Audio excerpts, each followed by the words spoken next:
Göbekli Tepe, nestled in the southeastern region of Turkey, stands as one of the most extraordinary archaeological sites in the world. Often described as the oldest known temple complex, Göbekli Tepe is believed to be over 11,000 years old, predating Stonehenge by several millennia. This astounding structure has captivated historians, archaeologists, and visitors alike, offering a glimpse into a society that existed long before the advent of written history. The site comprises massive stone pillars arranged in circular formations, some towering up to 5 meters high. These pillars are adorned with intricate carvings of animals such as foxes, snakes, and birds, each telling a story of the significance these creatures held for the people who constructed them. The artistry displayed in these carvings suggests a sophisticated understanding of symbolism and artistry, challenging our assumptions about prehistoric humans and their capabilities. What's particularly intriguing about Göbekli Tepe is that it was built during the pre-pottery Neolithic era, a time when humanity was predominantly composed of hunter-gatherers. This raises profound questions about the social organization and cultural practices of the people who created such a monumental structure. How did they transport these massive stones? What motivated them to gather in large groups to construct a temple complex?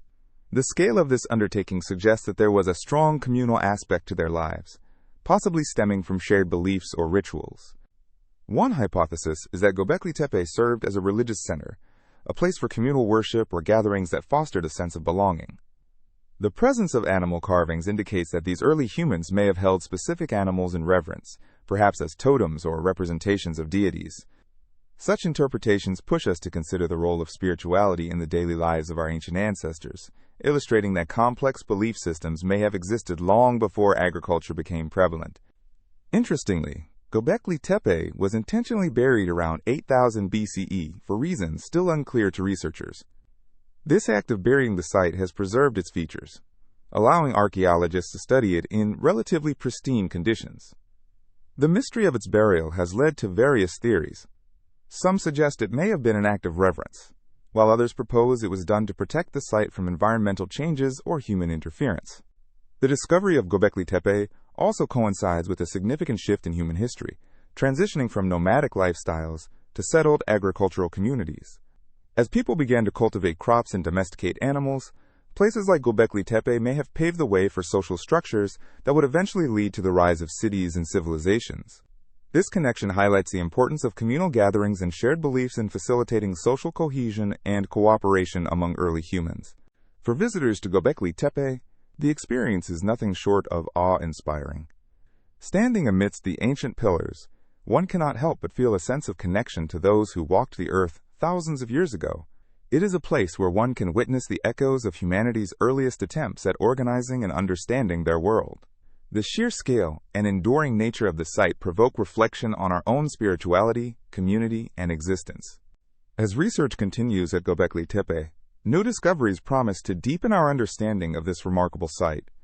Excavations and technological advancements, such as ground-penetrating radar, are revealing new features and expanding our knowledge of the site's significance. With each layer of soil removed, we come closer to unraveling the mysteries hidden beneath, allowing us to paint a fuller picture of the people who once gathered here. In essence, Göbekli Tepe serves as a poignant reminder of humanity's quest for meaning and connection. As we explore and understand the stories embedded in these ancient stones, we can appreciate the complexity of our ancestors' lives and the profound impact their legacies have on our own culture and beliefs today. The site stands not only as an archaeological marvel, but also as a testament to the enduring human spirit and our intrinsic desire to seek understanding, community, and perhaps even the divine. Visiting Göbekli Tepe offers a unique opportunity to reflect on the journey of humanity. It invites us to consider how we relate to our past and to each other in the present. The whispers of bygone eras echo through its ancient stones, urging us to comprehend our shared history and the timeless search for connection that unites us all. Each visit to this archaeological wonder encourages us to look not just at the past, but also at how it influences the future we are crafting together. The Nazca Lines are a collection of massive geoglyphs etched into the arid landscape of southern Peru, stretching over an area of nearly 1,000 square kilometers. These mysterious figures, which range from simple lines to intricate shapes, have dazzled researchers and visitors alike for decades. Their sheer size and complexity raise fascinating questions about the intentions and capabilities of the ancient people who created them. Among the more than 800 geoglyphs, some depict animals such as llamas, monkeys, and birds, while others illustrate geometric shapes and sprawling lines.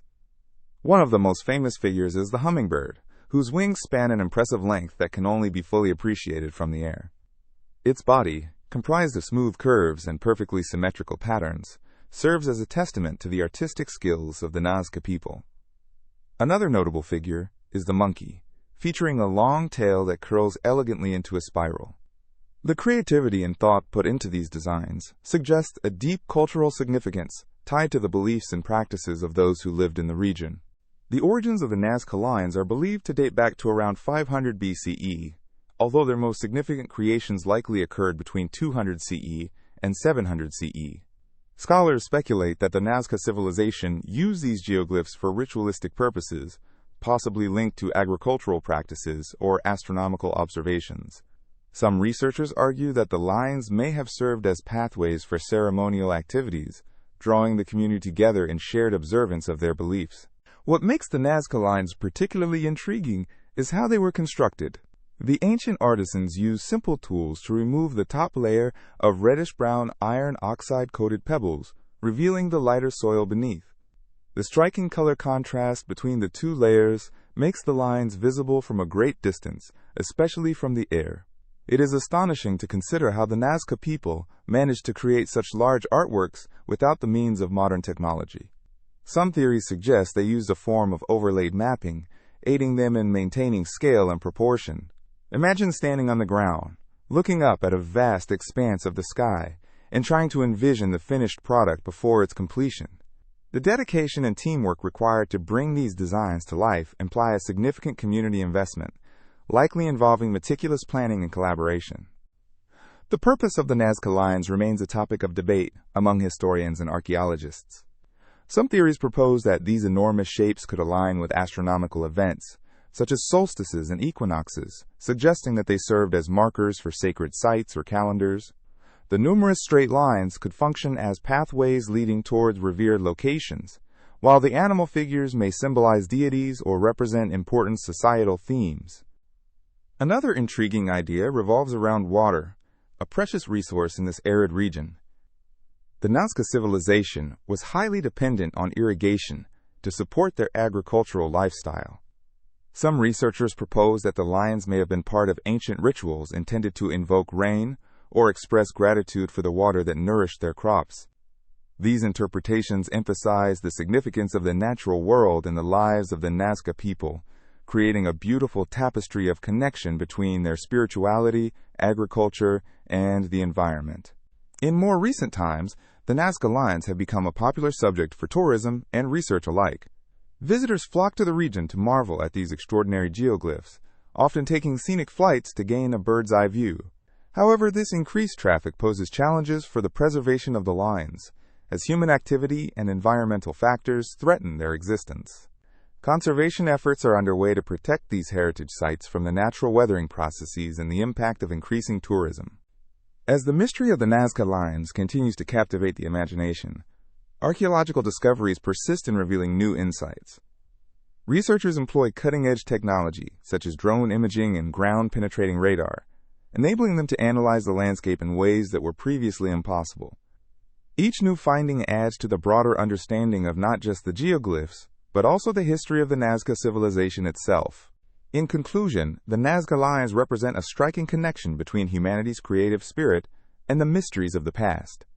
Their origins may remain cloaked in enigma, but the wonder they evoke inspires people to marvel at the ingenuity and artistic expression of those who came before us.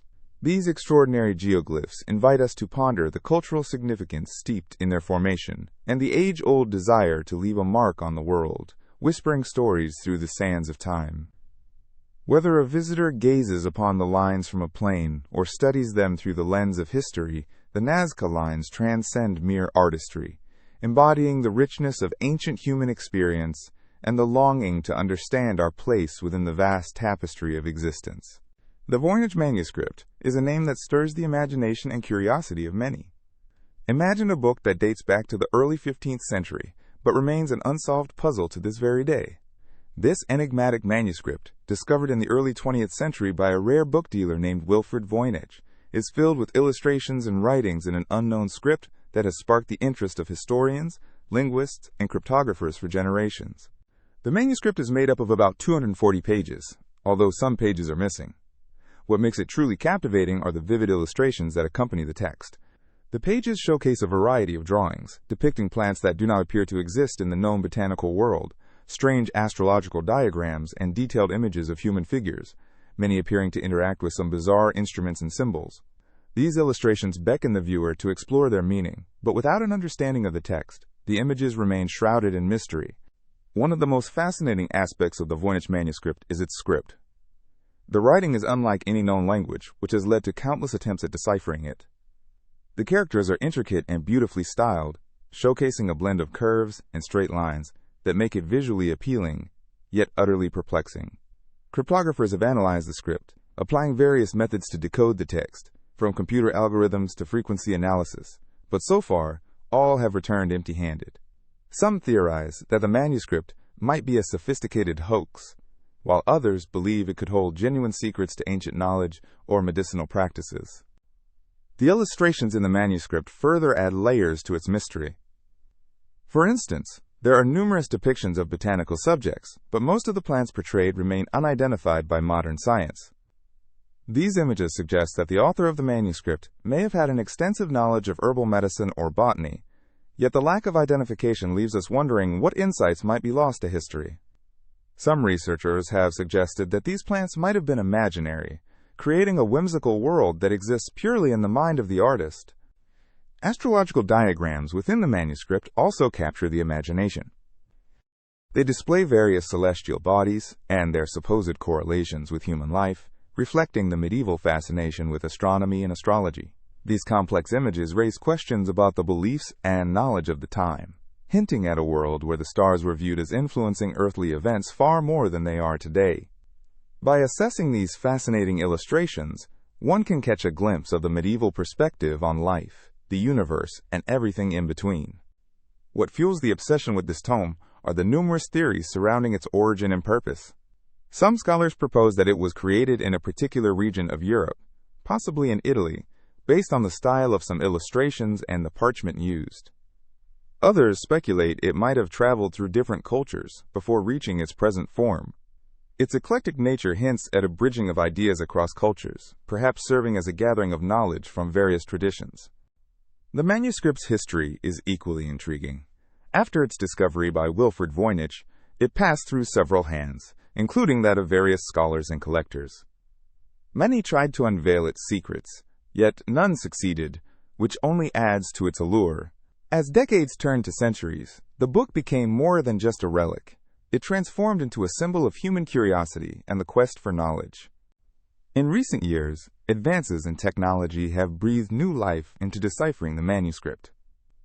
Researchers are now using machine learning algorithms to analyze patterns and linguistic structures that were previously impossible to detect. The potential for modern technology to unlock historical mysteries inspires hope that one day, the Voynich manuscript may reveal its hidden knowledge. Yet even if the secrets of its text never come to light, the conversations and studies it inspires continue to enrich our understanding of history and the nature of human communication. The fascination with the Voynich manuscript is a testament to our relentless pursuit of understanding.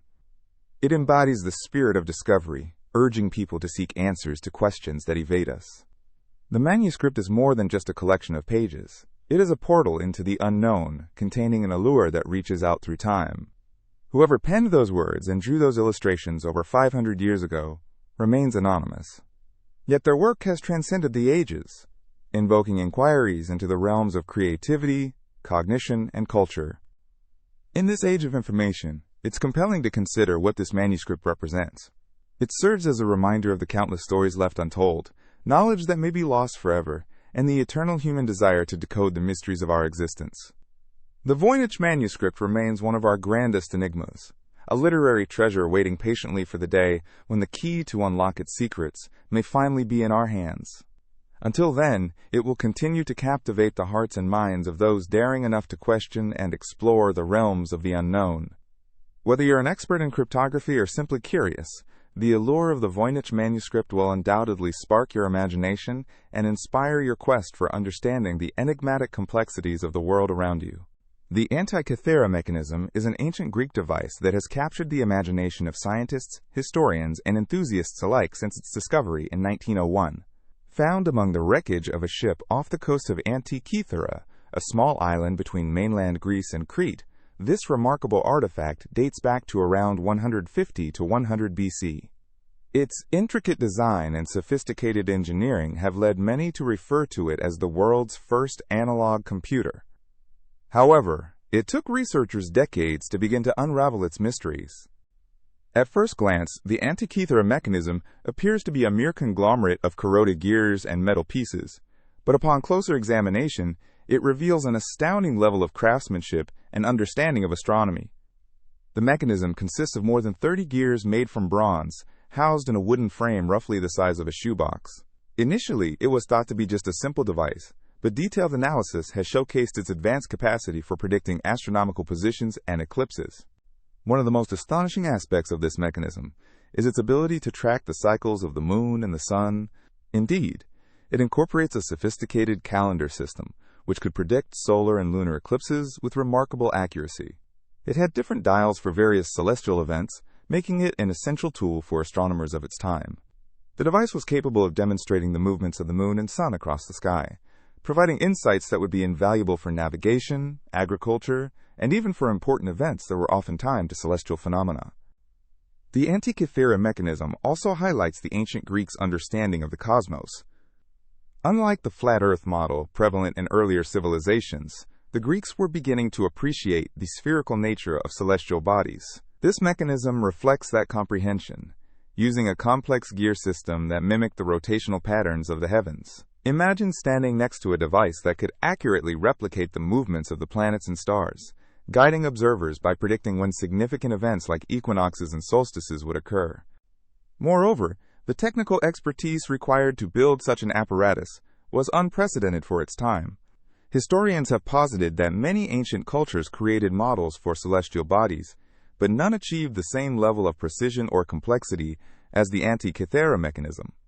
Its discovery has led scholars to reconsider the technological advancements of ancient civilizations, particularly Greece, and how their knowledge might have faded or been forgotten over centuries.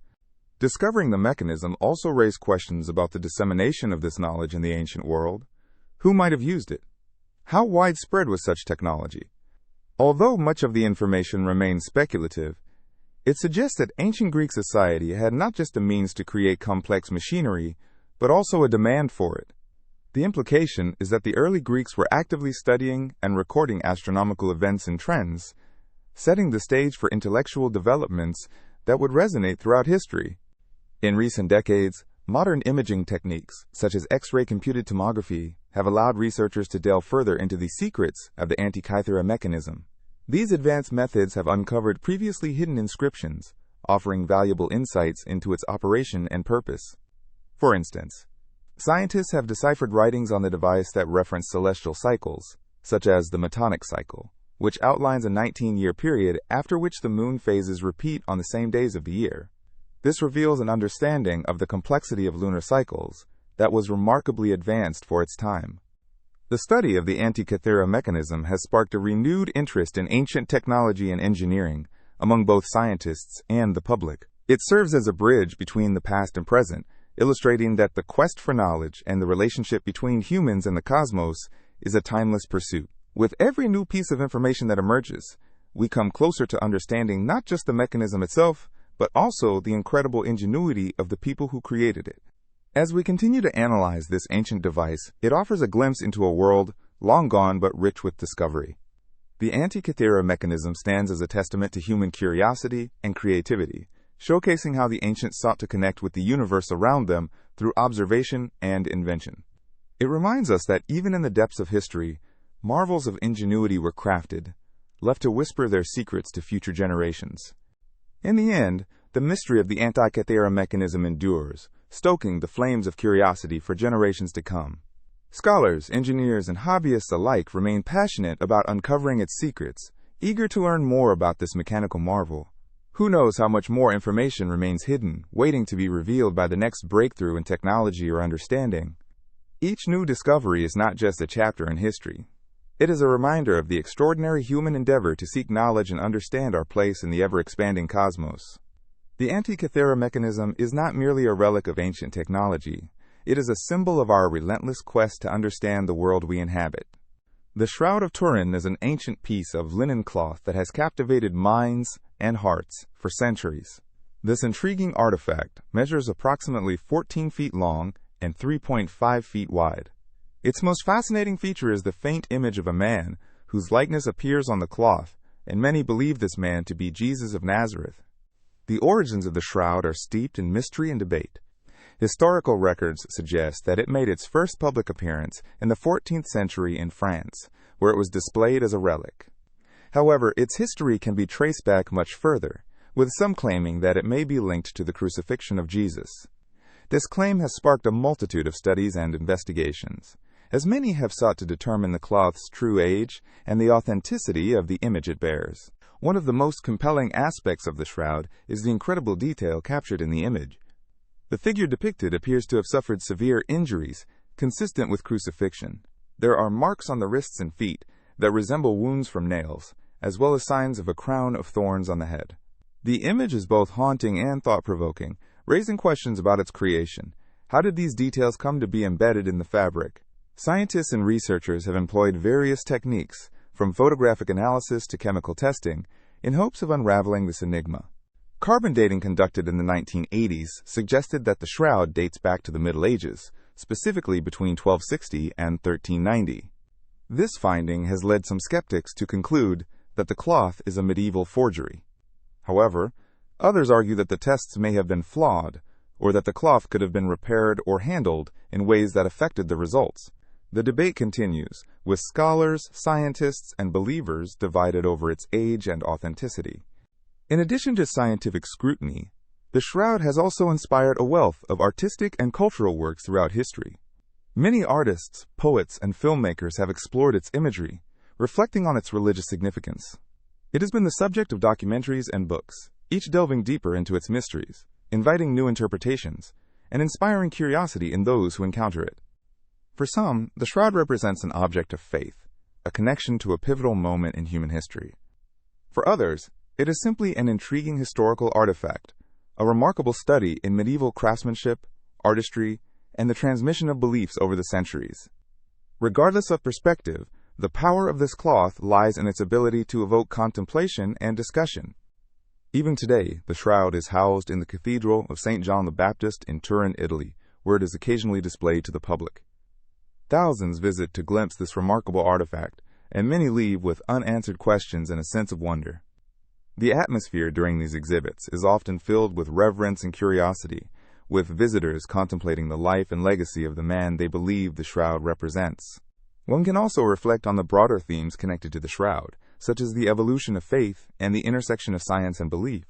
The ongoing investigations into the cloth raise larger questions about how history is recorded and interpreted over time. The clash between faith and empirical evidence invites deeper discussion about how these two approaches can coexist or conflict. In a world where technology and primary sources dominate, the shroud stands as a testament to the enduring power of relics and symbols in shaping human narratives.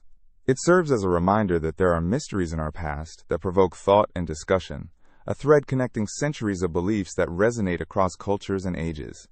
As research continues into the composition and properties of the shroud, the fascination around it shows no signs of waning. Scientists are employing advanced techniques such as 3D imaging and digital restoration, seeking to uncover more details about the image. The ability to analyze the weave of the fabric, the pigments involved, and even the environmental conditions surrounding its preservation adds new dimensions to the ongoing inquiry. In the coming years, as technology advances, it is likely that new discoveries will shift perspectives on this ancient artifact. Each revelation regarding the shroud can ignite renewed interest, leading to fresh dialogues about its place in history and culture. Whether seen through a spiritual lens or a historical one, the Shroud of Turin embodies the timeless pursuit of understanding the mysteries that lie within our shared past. Therefore, whether approached with skepticism or reverence, the Shroud of Turin continues to inspire a sense of inquiry and wonder.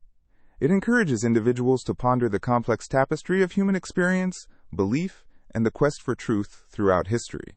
This rich narrative, woven through the ages, remains an open book, inviting everyone to explore the questions that linger long after the stories are told. It stands not only as a relic of potential significance, but also as a symbol of the unending quest for understanding at the heart of the human experience. Stonehenge, located in Wiltshire, England, is one of the most recognizable and intriguing prehistoric monuments in the world. This monumental stone circle has captivated the attention of historians, archaeologists, and visitors alike for centuries. This structure is composed of a ring of standing stones, each around 13 feet high and weighing approximately 25 tons. Its sheer size and construction methods have prompted a multitude of theories regarding its origins and purpose. One of the most fascinating aspects of Stonehenge is its construction. Archaeological evidence suggests that the stone circle was built during the Neolithic period, around 3000 to 2000 BCE. It is believed that the stones were sourced from two different locations. The larger stones, known as sarcens, were likely transported from the Marlborough Downs, approximately 20 miles away, while the smaller blue stones came from the Preseli Hills in Wales, nearly 200 miles away. The logistical challenges of moving these massive stones, especially without the aid of modern machinery, raises questions about the capabilities of the people who built it. Various theories propose how the stones were moved and erected. Some suggest that they were transported on wooden sledges using lubrication techniques such as water or animal fat to reduce friction. Others believe that they might have been rolled on logs to make the journey easier. Once at the site, it is thought that the stones were raised using a system of levers, ramps, or even scaffolding. The incredible collaboration and labor required to build Stonehenge highlight the advanced social organization of the societies at the time. The exact purpose of Stonehenge remains a topic of debate among scholars. Some theories suggest that it served as a site for religious or ceremonial activities. The arrangement of the stones aligns with certain solar and lunar events, particularly the summer solstice, making it a possible astronomical observatory. People may have gathered at the site to celebrate seasonal changes, marking important times in their agricultural calendar. This aligns with the notion that Stonehenge may have been a focal point for a community's identity and cultural practices. Another theory posits that Stonehenge could have functioned as a burial site, as numerous human remains have been discovered in the vicinity. The presence of cremated remains and grave goods suggests that ceremonial rites may have taken place here, blending the sacred with the mundane. This could indicate that the monument was a place for honoring ancestors, connecting the living with the past. In addition to these interpretations, some researchers have examined the possibility that Stonehenge had healing properties. The blue stones used in its construction are believed to have been thought to possess healing qualities.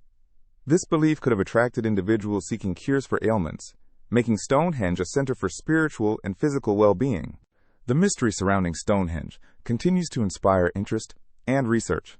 Recent technological advancements, including ground-penetrating radar and DNA analysis, have opened up new avenues for understanding the people behind this monument. For example, researchers have been able to identify the origins of some of the ancient builders, providing insight into the societal structures and migrations of prehistoric populations.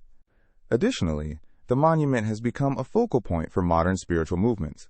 Contemporary Druids and pagans often gather here for rituals, especially during the solstices, marking the ongoing significance of Stonehenge in shaping cultural identities. This connection to the past has allowed Stonehenge to transcend time, uniting people across generations in a shared appreciation of its enigmatic beauty. As you stand before Stonehenge, you can't help but feel a sense of wonder and awe. The massive standing stones, stark against the horizon, evoke thoughts of ancient rituals, the passage of time, and the unanswerable questions that linger about human history. Each stone tells a story, not just of its own creation, but of the people who came together in the spirit of community, cooperation, and reverence. Visitors to Stonehenge often find themselves immersed in an atmosphere that transcends the ordinary, as if they are stepping into a living memory that connects them to the earth and its cycles. The landscape, with its rolling hills and open skies, enhances the experience, inviting contemplation and reflection. In its mystery, Stonehenge invites us to imagine the lives of those who built it and consider their knowledge of the world. What did they believe? How did their understanding of nature shape their customs? Even though the precise functions of Stonehenge remain elusive, Its legacy as a symbol of human ingenuity and endurance endures. Whether it served as a temple, an observatory, a burial site, or all of the above, Stonehenge stands as a testament to humanity's ceaseless quest to understand the cosmos and our place within it. Its silent stones continue to challenge our perceptions of history, beckoning us to explore the enigmatic connections that bind us to our ancestors. In recognizing the accomplishments and aspirations of those ancient builders, we find a thread that weaves through time, linking us to the past. Stonehenge, in its grandeur and mystery, reminds us of the shared stories and collective dreams of humanity. Easter Island, known as Rapa Nui in the native tongue, is famous for its enigmatic monolithic statues that captivate the imagination of countless visitors. These towering figures, called moai, are monumental representations of the ancestors of the Rapa Nui, embodying the rich cultural heritage and complex history of the island. While the island's location, lying in the remote Pacific Ocean, adds an air of mystery, it is the origin and purpose of these statues that has inspired research and fascination for decades. Standing silently along the coast, the moai vary in size, but most average around 13 feet tall and can weigh as much as 14 tons. The largest completed moai, known as Pero, reaches an impressive height of about 32 feet and weighs around 82 tons. These colossal figures are crafted primarily from volcanic tuff, a soft rock that is relatively easy to carve, but it poses unique engineering challenges when it comes to transportation and placement. The construction of the moai is an awe-inspiring feat of human ingenuity. The Rapa Nui people began carving them around the 13th century, employing a technique that involved chiseling the statues from the volcanic cliffs of Raraku, the main quarry for the island's moai. This quarry is filled with both completed and partially carved statues, offering intriguing insights into the production methods of the time. The statues were then transported to various locations across the island, many of which were placed on stone platforms known as AHU, serving as altars for worship and ancestor veneration. How did the Rapa Nui manage to move these massive monuments? Several theories have emerged over the years. One popular idea suggests that they used a combination of sledges and ropes to slide the statues across the terrain. Recent experiments involving replica moai have demonstrated that rocking the statues from side to side in what has been dubbed the, quote, walking method, could have been an effective technique to maneuver these giant structures. However, the exact method remains a topic of ongoing research and debate. The moai are often characterized by their oversized heads, which represent a significant portion of the statue's overall size. This feature has led researchers to propose that the heads symbolize the importance of the mind and spirituality within the Rapa Nui culture. The features of the statues are distinctive, with pronounced brows, narrow noses, and large ears. These attributes lend themselves to a strong sense of personality, connecting the viewer with the individual being represented. Though the statues primarily depict male figures, archaeological studies have suggested that they are representations of powerful ancestral chiefs. The moai were believed to hold the spiritual essence of these ancestors, providing blessings and protection to the living community. Thus, they served an important socio-political function, reinforcing social hierarchy and collective identity among the Rapa Nui. Despite their monumental presence, the statues also tell a story of cultural decline. By the 19th century, the Rapa Nui faced significant ecological and social challenges, including deforestation and the introduction of external influences. With a diminished population mainly due to European contact and subsequent colonization, many of the moai were toppled or abandoned, leading to a loss of cultural practices associated with their worship. Today, the moai stand as symbols of resilience, reminding visitors of the complex relationships between people, their environment, and their ancestors. Researchers and cultural preservationists work diligently to uncover the history and significance of these great statues, piecing together a narrative that reflects human creativity and the depth of cultural expression. Visiting Easter Island offers a glimpse into this rich past, as travelers can explore the various archaeological sites that showcase the moai in all their glory. From the iconic Ahu Tongariki, which features a stunning display of 15 moai against the backdrop of the setting sun, to the tranquil beaches of Anjikuni, where some of the first settlers are thought to have arrived, each location invites reflection and awe. The mystery surrounding the moai continues to puzzle and intrigue historians, lying at the intersection of artistry, spirituality, and social order. As more discoveries unfold and technology advances, our understanding of these statues evolves, reminding us of the innovative spirit of the Rapa Nui people and their enduring legacy on the world stage. In embracing this legacy, we are encouraged to consider not just these grand figures of stone, but the stories, histories, and dreams they symbolize. The moai are more than just statues. They are a testament to human aspiration and a bridge connecting past and present, inviting us to ponder the power of place, memory, and identity. Whether gazing at these statues from a distance or standing before them in awe, one cannot help but feel the weight of history in their presence, beckoning us to explore the depths of culture and the essence of humanity. Welcome to the mysterious world of Oak Island, a small island off the coast of Nova Scotia, Canada. This intriguing location has captivated treasure hunters, historians, and adventurers for over 200 years. The center of this allure is the infamous Money Pit, a supposed treasure site that has sparked countless theories and explorations.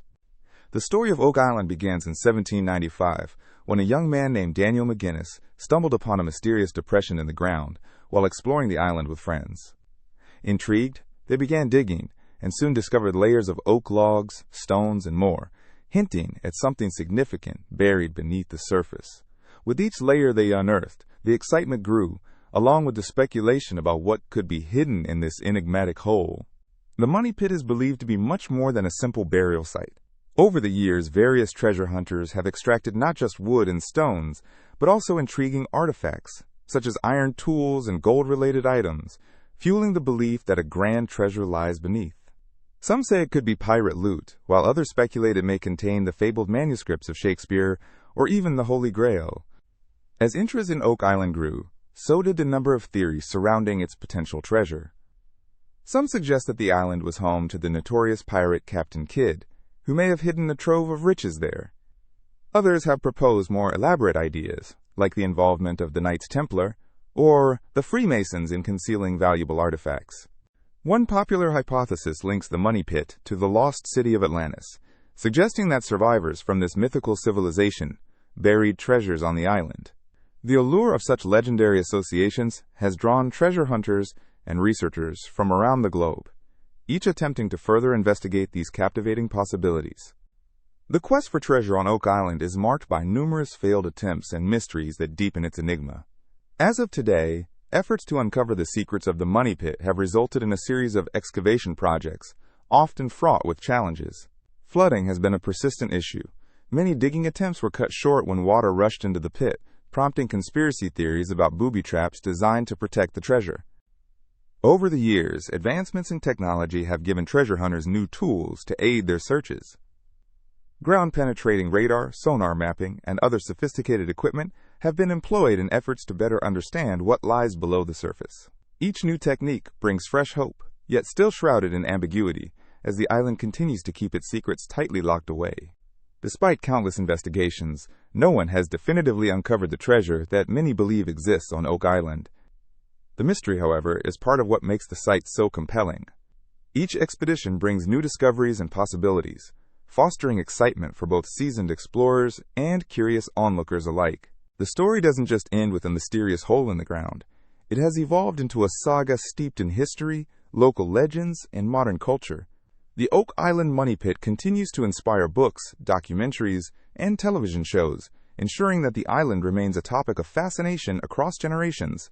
Fans of history and mystery alike are drawn to the narrative of hope, discovery, and the potential for unimaginable wealth that Oak Island represents. With each new season of exploration, new theories emerge, often capturing the imagination of those following the saga. People debate whether the treasure is still hidden, whether it has already been found, or if it was merely a figment of imagination all along. Questions linger, and possibilities abound, firmly entrenching Oak Island in the annals of unsolved mysteries. In addition to the treasure lore, the island boasts a rich cultural heritage, inhabited by the Mi'kmaq people long before European settlers arrived. Their connection to the land adds another layer to the narrative, emphasizing the island's significance beyond just treasures. Interestingly, the quest for the treasure has also fostered a sense of community among treasure hunters and enthusiasts. There are organizations dedicated to studying the Money Pit and sharing insights about each expedition. These groups often collaborate, pooling resources and findings to advance their understanding of the island's deep-rooted mysteries. As you reflect on Oak Island, consider not just the treasure that's rumored to be buried beneath its soil, but the spirit of adventure that drives explorers and dreamers alike. The thrill of the chase, the possibility of discovery, and the fascination with the unknown adds to the allure of the money pit, making it more than just a hole in the ground. With every dig, every discovery, and every theory put forth, the legend of Oak Island continues to evolve. It invites us to ponder the nature of treasure itself. Is it merely the gold and silver that some seek, or is it the journey, the friendships made, and the mysteries encountered along the way that truly constitute the treasure? For as long as curiosity exists, so too will the quest for answers on Oak Island, providing a tale that appeals to everyone with a heart for adventure. At the heart of the CIA headquarters in Langley, Virginia, there stands a remarkable piece of art that is as enigmatic as the organization itself. This sculpture, known as Kryptos, was created by artist Jim Sanborn and has intrigued cryptographers, mathematicians, and curious minds since its installation in 1990. Kryptos is not just a sculpture. It is a puzzle wrapped in an elaborate design, compelling visitors and analysts alike to engage with its secrets. The sculpture is made of 4 large, patinated copper panels, each engraved with a complex code that many have attempted to decipher. The artwork stands about 12 feet tall and weighs over 2,000 pounds. On the surface, it appears to be an abstract formation, blending seamlessly into the surrounding area. However, as one approaches and inspects the surface, they will quickly realize that each panel inscribes a series of cryptographic messages. The most fascinating aspect of Kryptos is that while 3 sections of its text have been successfully decoded, the 4th remains an unsolved mystery. This elusive fragment, known as K4, has become a point of intrigue for amateur and professional cryptanalysts globally. The entire piece, rich in historical references and poetic allusions, draws visitors who are eager to unlock its secrets. The first 3 parts of the sculpture's text feature different ciphers, including a classic Vigenère cipher, a play on letters, and a story that intertwines with notable historical events. The deciphered messages encompass a narrative that alludes to the work of spies, encryptions, and the essence of communication in times of war. For instance, one decoded section leads to a fascinating reflection on the role of intelligence during the Cold War, highlighting the delicate balance between secrecy and revelation that defines much of the CIA's history. Yet, it is the unsolved K4 that has kept enthusiasts returning time and time again. The K4 section is full of seemingly random characters that challenge even the most experienced cryptographers. Many have proposed theories about its structure and the myriad of encryption methods that could have been employed, from transposition ciphers to more complex algorithms. Despite the efforts of many brilliant minds, K4 endures as a tantalizing secret, a testament to the complexity of encryption and the art of cryptanalysis. The challenge of cracking K4 has inspired countless discussions and debates. Cryptanalysts often share their theories online, creating forums and communities that unite people around this shared challenge. The nature of Kryptos fosters collaboration and encourages the exchange of ideas. Each new approach may bring fresh insights, offering hope that one day the final message of K4 will be revealed. Adding to the allure of Kryptos is the background of its creation. Jim Sanborn deliberately designed the piece to include puzzles that reflect real-world intelligence and the historical significance of codes and ciphers. Beyond the cryptographic aspect, Kryptos evokes a sense of mystery about human communication and the hidden messages that lie beneath the surface of our everyday lives. Visitors to the CIA headquarters are encouraged to explore this unique artistry. It has become more than just a sculpture. It stands as a symbol of the endeavor to understand complexity and meaning in a world often shrouded in secrecy. As crowds gather around the monument, they are not just spectators of a beautiful object, but participants in an ongoing intellectual quest. With each attempt to decode K4, the story of Kryptos grows, feeding into a larger narrative about the balance of knowledge and mystery. For many, the journey is as important as the destination. The challenge of the unsolved cipher encourages critical thinking and creativity, traits that are deeply rooted in the field of intelligence. The legend of Kryptos continues to inspire those who encounter it, fostering a spirit of curiosity that transcends the confines of the art itself. Whether you are an expert in cryptography or a casual visitor, the experience of engaging with Kryptos prompts you to reflect on the deeper meanings of communication, secrecy, and the very act of searching for truth in hidden places. As the years pass and technology evolves, so too does the intrigue surrounding this remarkable sculpture. With advances in software and analytical techniques, New possibilities for deciphering K4 emerge, reminding us that the quest for understanding is never truly closed. The mystery of Kryptos is a testament to human ingenuity, a challenge that invites all to take part in the exploration of the unknown. In conclusion, Kryptos is more than an artistic endeavor. It is a bridge connecting art, history, and the intricacies of communication. The captivating narrative woven into its panels has sparked an ongoing fascination with the world of codes and secrets that persist throughout the ages. As the mystery continues to capture imaginations worldwide, we are reminded of the thrill that comes with the pursuit of knowledge and the satisfaction of discovery, however elusive. Every engagement with Kryptos becomes a voyage into the heart of cryptography itself, an endeavor that celebrates the relentless human spirit. Bimini Road is a fascinating underwater rock formation, located just off the coast of Bimini, one of the islands in the Bahamas. This intriguing structure has captured the imagination of many, as it is often linked to the legendary lost city of Atlantis, a tale that has sparked the curiosity of explorers, historians, and adventure seekers alike. The discovery of Bimini Road dates back to 1968, when a diver named Art McKee first came across these large limestone blocks while exploring the waters near Bimini. The formation stretches for about half a mile and consists of roughly 90 large stones that appear to be arranged in a linear pattern. Some of these stones weigh several tons and exhibit straight edges and right angles, suggesting that this could be a human-made structure. This notion has led to much debate among scientists and archaeologists regarding the origin of Bimini Road. Proponents of the Atlantis theory argue that Bimini Road is evidence of the lost civilization described by the ancient Greek philosopher Plato. According to his writings, Atlantis was a highly advanced society that existed around 11,000 years ago and eventually sank beneath the ocean due to cataclysmic events. Some believe that the ruins of this great city find their home beneath the waves of Bimini, and that Bimini Road is a remnant of its architecture. Critics, however, argue that the formation could simply be a natural occurrence.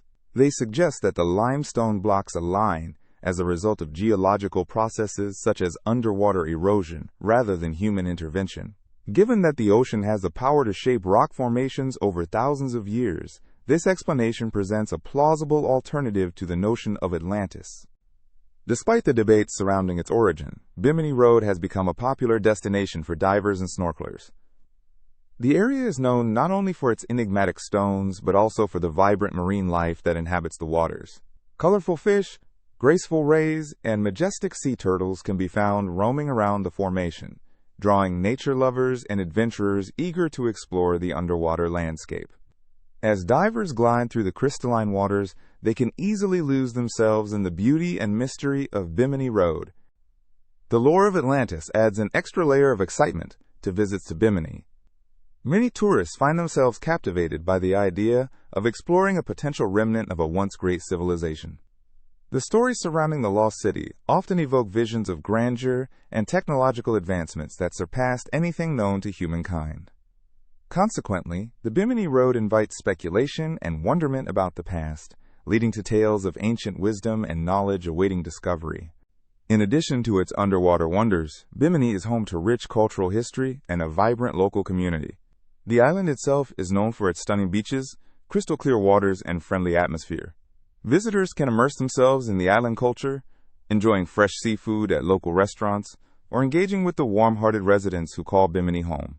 Many choose to arrive by boat, sailing through the azure waters and reveling in the breathtaking scenery that surrounds the island. Bimini also offers opportunities for those interested in exploring further. By taking guided tours, visitors can learn about the unique ecosystems of the Bahamas and gain insights into the history and culture of the region. The backdrop of Bimini Road enhances these experiences, as it serves as a constant reminder of the mysteries that lie beneath the surface. Scientists continue to study the Bimini Road to gather more information about its formation, its potential ties to human activity, and its geological history. Their research may one day provide answers to the many questions that have arisen about this remarkable structure. In the meantime, Bimini Road remains an awe-inspiring landmark that draws those keen on adventure and discovery. It is crucial to recognize that the allure of Bimini Road extends beyond legends and theories. The underwater formation represents the human spirit's thirst for exploration and understanding. Every dive, every snorkel, and every story shared among friends showcases our fascination with the ocean and its secrets, pushing us to delve deeper into the unknown. In essence, Bimini Road is not merely a collection of rocks resting at the bottom of the ocean. It stands as a testament to our longing for connection with the past, an invitation to ponder the mysteries of lost civilizations, and a chance to connect with the beauty of the natural world. The enchanting waters around Bimini encourage exploration and ignite curiosity, drawing us into their depths where adventure awaits. Whether one believes in the tales of Atlantis or prefers to view Bimini Road as a natural wonder, it is undeniable that this underwater formation serves as a profound reminder of the wonders that lie below the surface. It is a place where stories flourish, where nature thrives, and where people can come together to celebrate the beauty of our world. Bimini Road continues to inspire and intrigue, encouraging explorers to look toward the horizon and wonder what else may be waiting to be discovered beneath the waves. In the heart of the ancient city of Giza, one of the most iconic structures of human history stands tall, the Great Pyramid. This monumental achievement of engineering and architecture, built over 4,500 years ago for the pharaoh Khufu, continues to inspire awe and curiosity. Despite its long history and the countless studies it has undergone, new discoveries keep emerging, allowing us to step deeper into its mysteries. One of the most intriguing findings in recent years is a vast void discovered within the structure. This void, located about 100 feet above the ground and measuring approximately 30 meters in length, was revealed through advanced imaging techniques known as muon tomography. This technique takes advantage of muons, subatomic particles created when cosmic rays collide with the Earth's atmosphere. By detecting these particles as they pass through the pyramid, scientists can create a detailed picture of its inner structure, revealing hidden chambers and voids that were previously unknown. The existence of the void raises fascinating questions about the construction and purpose of the Great Pyramid. What was its function? Was it designed as a hidden chamber for a specific purpose, or does it serve as a structural element to distribute weight? The Great Pyramid was built with an astute understanding of physics and engineering principles. Every stone was placed with precision, and the layout of chambers and passageways was carefully calculated. However, this void appears to break with the previously understood layout of the internal structure. Some researchers speculate that this void could have been created to alleviate the weight of the massive stones above it. In a structure of such immense scale, weight distribution is vital to maintaining its integrity. The ancient Egyptians may have included such voids to ensure that their grand creation would withstand the test of time. Others suggest that this void may function as a resonating chamber, perhaps intended to enhance acoustics within the pyramid. It might have played a role in ceremonial practices, amplifying sounds during rituals or funerary rites. The unanswered questions surrounding this void open the door to many theories. One possibility is that it served a symbolic purpose, reflecting beliefs about the afterlife, the cosmos, or the divine.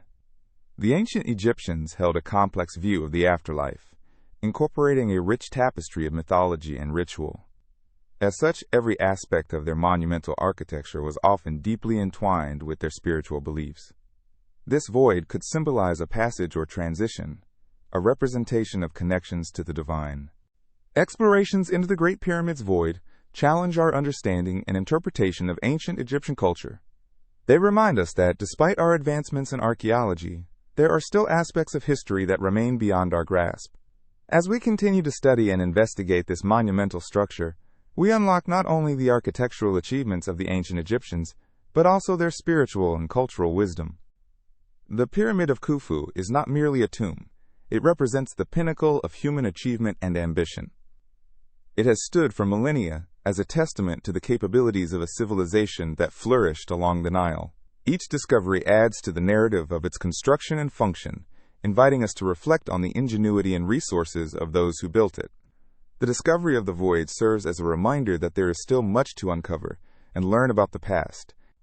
In addition to the void's potential functions, understanding its role in relation to the Great Pyramid and its other chambers invites contemplation of the engineering techniques used during the era.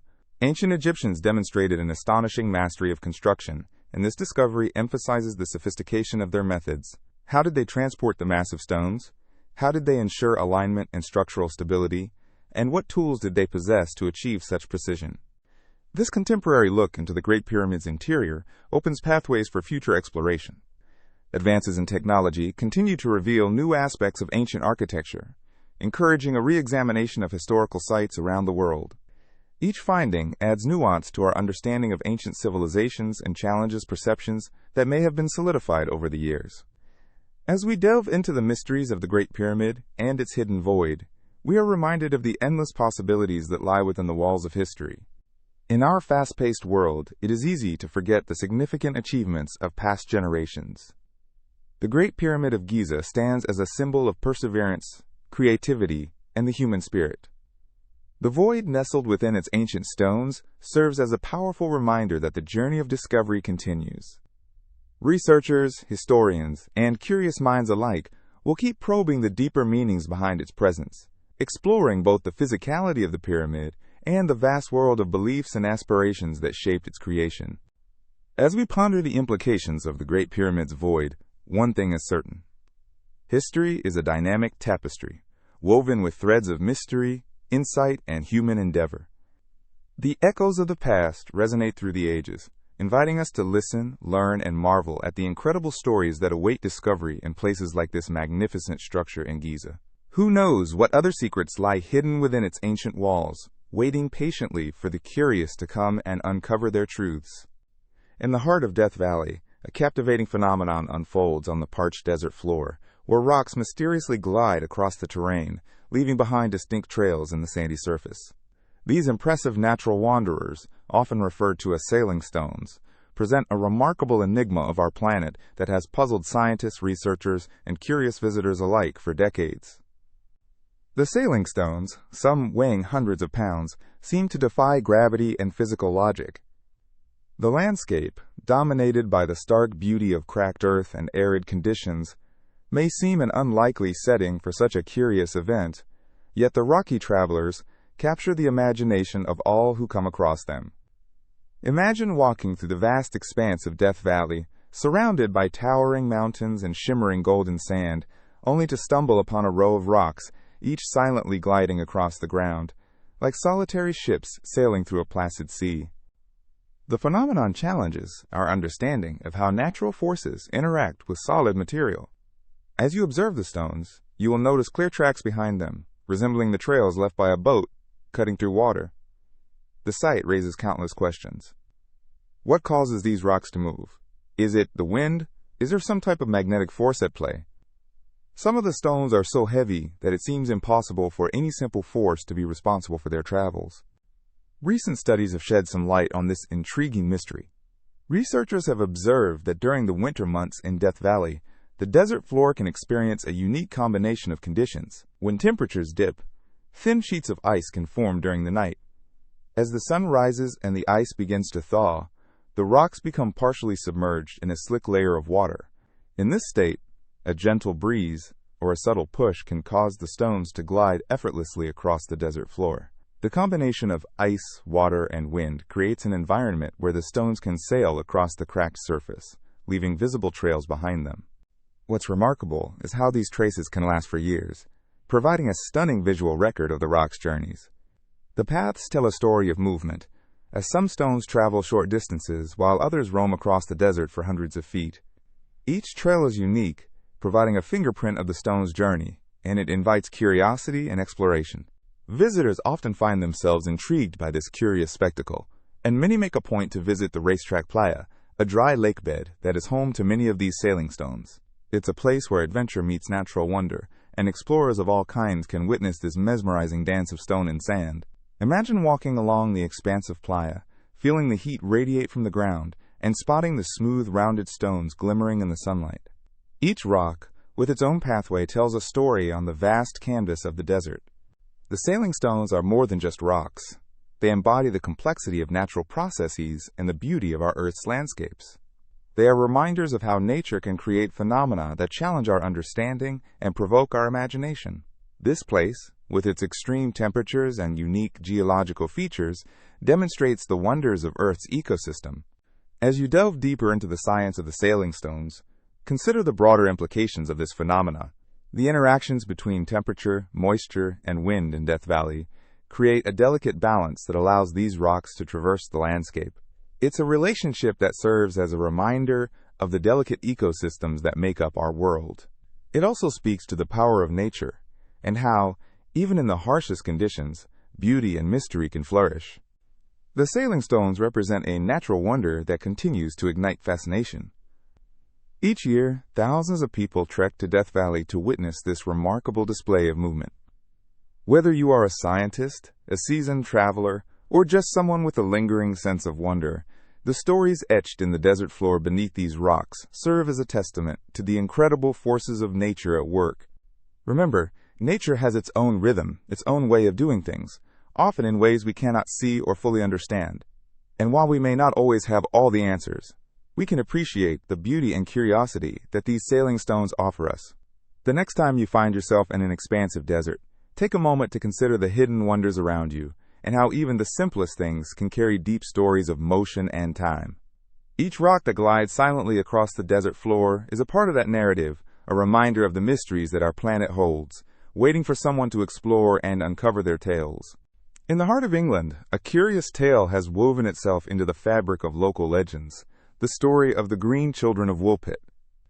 This extraordinary account hails from the 12th century and is one of the most intriguing mysteries in folklore, captivating the imaginations of many throughout history.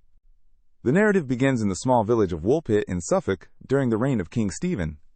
One autumn day, local villagers were busy working in the fields when they stumbled upon two children who appeared to have emerged from a nearby wolf pit, a place where wolves were once trapped. These children were unlike any others. Both had green skin, striking and unusual, and their clothing was made from an unfamiliar material. The villagers took the children to the village, intrigued and bewildered. They were a boy and a girl, both seemingly frightened and unable to communicate in English. Instead, they spoke in a strange language, one that no one could understand. Their green skin was the first thing that captured attention, but it was their silence and fear that truly sparked curiosity. As the villagers cared for them, they began to learn more about these enigmatic youngsters. The children gradually acclimated to their new surroundings, eating food that was foreign to them. Initially, they refused solid food and survived on a diet of raw beans, a revelation that further deepened the enigma. Eventually, they began to eat bread and other local foods, showing signs of adaptation to their new environment. The boy, however, did not thrive and soon fell ill. While he became weaker, the girl survived and eventually learned to speak English. She shared a fascinating story that would capture the village's attention and spark countless theories. She explained that they came from a land called St. Martin's Land, which was said to be perpetually in twilight, where the sun never really shone. According to the girl, they had been tending to their father's cattle when they wandered into a cavern, which then transported them to the world of the villagers in Woolpit. This chilling yet intriguing tale raised questions and theories about the origins of the green-skinned children. Some people speculated that they came from another realm or dimension altogether, perhaps a parallel universe where the laws of nature differed from those of Earth. Others proposed that they were extraterrestrial visitors, sent from afar, tasked with observing or studying human life. This theory has gained traction in modern times, as the fascination with UFOs and alien life has grown. Alternate ideas suggested that the children might have been the offspring of Flemish immigrants, who were said to have introduced the phenomenon of green skin through a rare condition caused by dietary deficiencies. This genetic form of greenness could have arisen due to their limited diet of green vegetables, especially in a time when nutrition was not well understood. The possibilities seemed endless, with many researchers trying to branch out different explanations. The tale continued with the children's lives as they grew older. The girl adjusted well to her new life and married a local man, blending into the community, while the boy's earlier illness proved too much for him, and he sadly passed away at a young age. The girl, however, became known for her vibrant personality and quickly adapted to English customs, leaving her green skin far behind. Her life represents a bridge between the mysterious past and the familiar present. The Green Children of Woolpit have left an indelible mark on folklore, continuously sparking imaginations and curiosity for centuries. Their story has been the subject of books, documentaries, and creative adaptations, each interpretation adding another layer to the lore surrounding them. Authors and historians have dallied in endless speculation, with some even suggesting that the tale might have roots in local superstition or allegory, representing the fears and misunderstandings of the unknown. In many ways, the legend of the Green Children is not just about the peculiar sights of two mysterious youngsters, but more so an exploration of human nature itself. It challenges our perceptions of identity, belonging, and the uncanny, elements of storytelling that resonate throughout various cultures and eras. Through fear of the unknown, it illustrates the power of curiosity and the desire to seek explanations, even when confronted with the most profound mysteries. As stories like that of the Green Children continually resurface, they remind us of our collective fascination with the unexplained. They urge us to look beyond conventional understanding and invite us to dream of possibilities that stretch beyond our known world. In the heart of England, the tale of the Green Children of Woolpit remains not just a story of difference, but a testament to the enduring human spirit and our quest for understanding in a universe filled with mysteries waiting to be explored. In the charming town of Taos, New Mexico, there exists a mysterious phenomenon that has puzzled residents and scientists alike for decades. This phenomenon is known as the Taos Hum, a persistent, low-frequency noise that many people in the area claim to hear. Unlike your typical sounds that blend into the backdrop of daily life, the Taos Hum has a distinct character, often described as a gentle but constant humming or buzzing noise. The Taos Hum is intriguing, not only because of the sound itself, but also due to its enigmatic origins. People have reported hearing the hum since the early 1990s, and despite extensive scientific investigation, no conclusive source for the noise has been identified. Imagine walking down the street or sitting in your living room, and suddenly you notice a faint vibration in the air. It is not loud, and you might even wonder if it's just in your imagination. Yet for many, the hum is very real, and often quite distracting. Some who have experienced the Taos Hum describe it as a low, droning sound, similar to the noise generated by heavy machinery, or the rumble of an airplane flying at a distance. Others might compare it to the sound of a distant generator, or the low rumble of a large truck traveling down the highway. This variation in description adds to the mystery, as it seems that the experience of the hum might differ significantly from person to person. What is particularly fascinating about the Taos Hum is that it is not something everyone can hear. Research indicates that only a small percentage of the population in Taos, estimated to be around 2%, can detect it. This has led to speculation about whether the hum is a physiological phenomenon, perhaps linked to individual sensitivity, or if it could be influenced by environmental factors unique to the region. Researchers from various fields have attempted to investigate the hum, conducting studies and installing equipment to pinpoint its origin. In one study, scientists even placed microphones around the town to capture audio frequencies. Despite these efforts, the source remains elusive. The lack of definitive findings has fostered a sense of intrigue and conjecture about what could cause such an unusual sound. Some theories suggest that the noise might be tied to geological activity in the area, given that Taos is situated near significant geological formations. Vibrations in the earth, perhaps from shifting tectonic plates or underground water flow, could theoretically produce low-frequency sounds. Others propose that the hum could stem from industrial operations or natural gas extraction activities in the vicinity, although concrete evidence to support these ideas has been scarce. Interestingly, the phenomenon isn't exclusive to Taos. Similar reports have emerged from various locations around the globe, including parts of England and Canada. This phenomenon, often referred to as the hum, exhibits similar characteristics, but can vary in intensity and frequency depending on the location.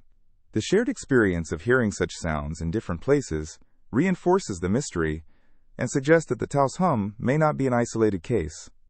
Another aspect of the Taos Hum that adds to its perplexity is the psychological component. Researchers have found that some individuals who hear the hum describe feelings of anxiety or discomfort, while others report that they have become accustomed to it over time. For some residents, it has almost become a part of the background noise of their lives, while others actively seek its source, driven by the urge to understand and solve the mystery. In popular culture, the Taos Hum has sparked discussions and inspired various forms of artistic expression. Documentaries, articles, and books have explored the phenomenon in an attempt to uncover the truths behind it. The hum has also made appearances in fictional works, where it serves as a backdrop for stories involving mystery and the unknown, emphasizing humanity's timeless fascination with sounds that elude explanation. For those living in Taos, the hum has become a topic of daily conversation, a point of connection among residents who share a similar experience. In a way, it has become part of the identity of the town, marking it as a unique place where the extraordinary exists in the everyday. As one walks through the scenic streets of Taos, it's not uncommon to hear someone mention the hum, whether in casual conversation or as part of a deeper discussion about the town's rich culture and history. The reverberations of the Taos Hum extend beyond just sound. They resonate with a sense of mystery that attracts visitors and adventurous souls to the region. Tourists often come to experience not only the beautiful landscapes and vibrant art scene, but also to ponder the enigma of the hum. Many leave with stories of their own encounters, contributing to the folklore surrounding the phenomenon. In reflecting on the time, one can appreciate the interplay between nature, science, and human perception. It reminds us that there is still much we do not understand about our world and the sounds that inhabit it. Each sound carries a story, an invitation to explore, listen keenly, and perhaps even embrace the mystery of life. The Taos Hum serves as a reminder that sometimes the most intriguing experiences come from those things that elude our understanding, inviting curiosity and wonder in equal measure. In 1977, something extraordinary happened at The Ohio State University that would ignite the imagination of scientists and enthusiasts alike. It was a moment that would come to be known as the WOW signal, an unexplained burst of radio waves detected by astronomer Jerry R. Eman while he was working on a SETI project. The signal was so striking that he circled it in red ink and wrote, "Wow," in the margins of the data printout, giving it its memorable name. The WOW signal originated from the direction of the Sagittarius constellation, specifically around a star known as 2MASS 1928198226400123, and lasted for just 72 seconds. What made this signal particularly intriguing was its frequency, resting at 1,420 megahertz. This precise frequency is notable because it's the same wavelength as the hydrogen line, the emission line of hydrogen at 21 centimeters, which is one of the most abundant elements in the universe and is often associated with the search for extraterrestrial intelligence, or SETI. The characteristics of the WOW signal were remarkable.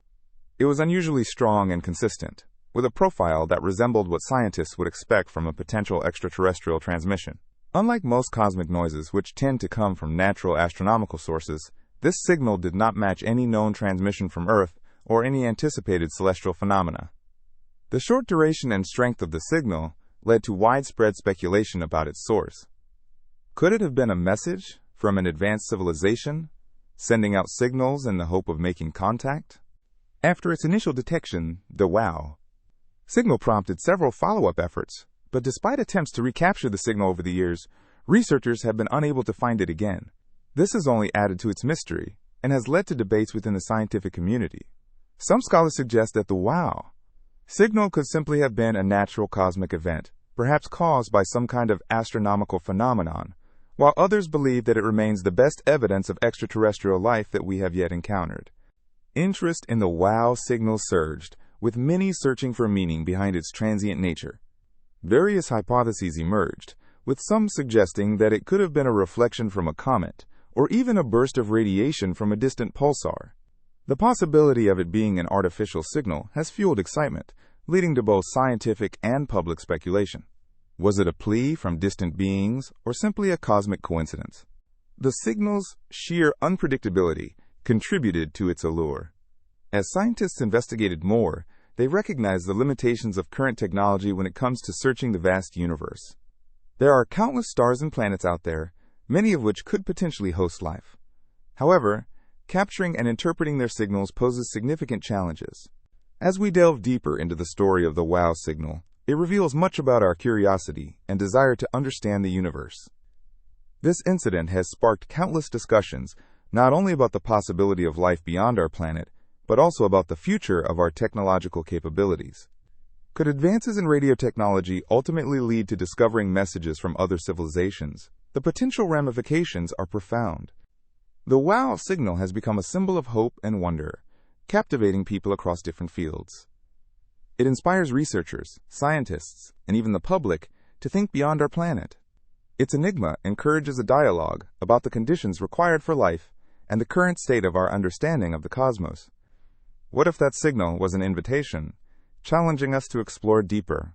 Fast forward to the present day, with advancements in technology and our understanding of the universe increasing, discussions surrounding the WOW signal continue to flourish.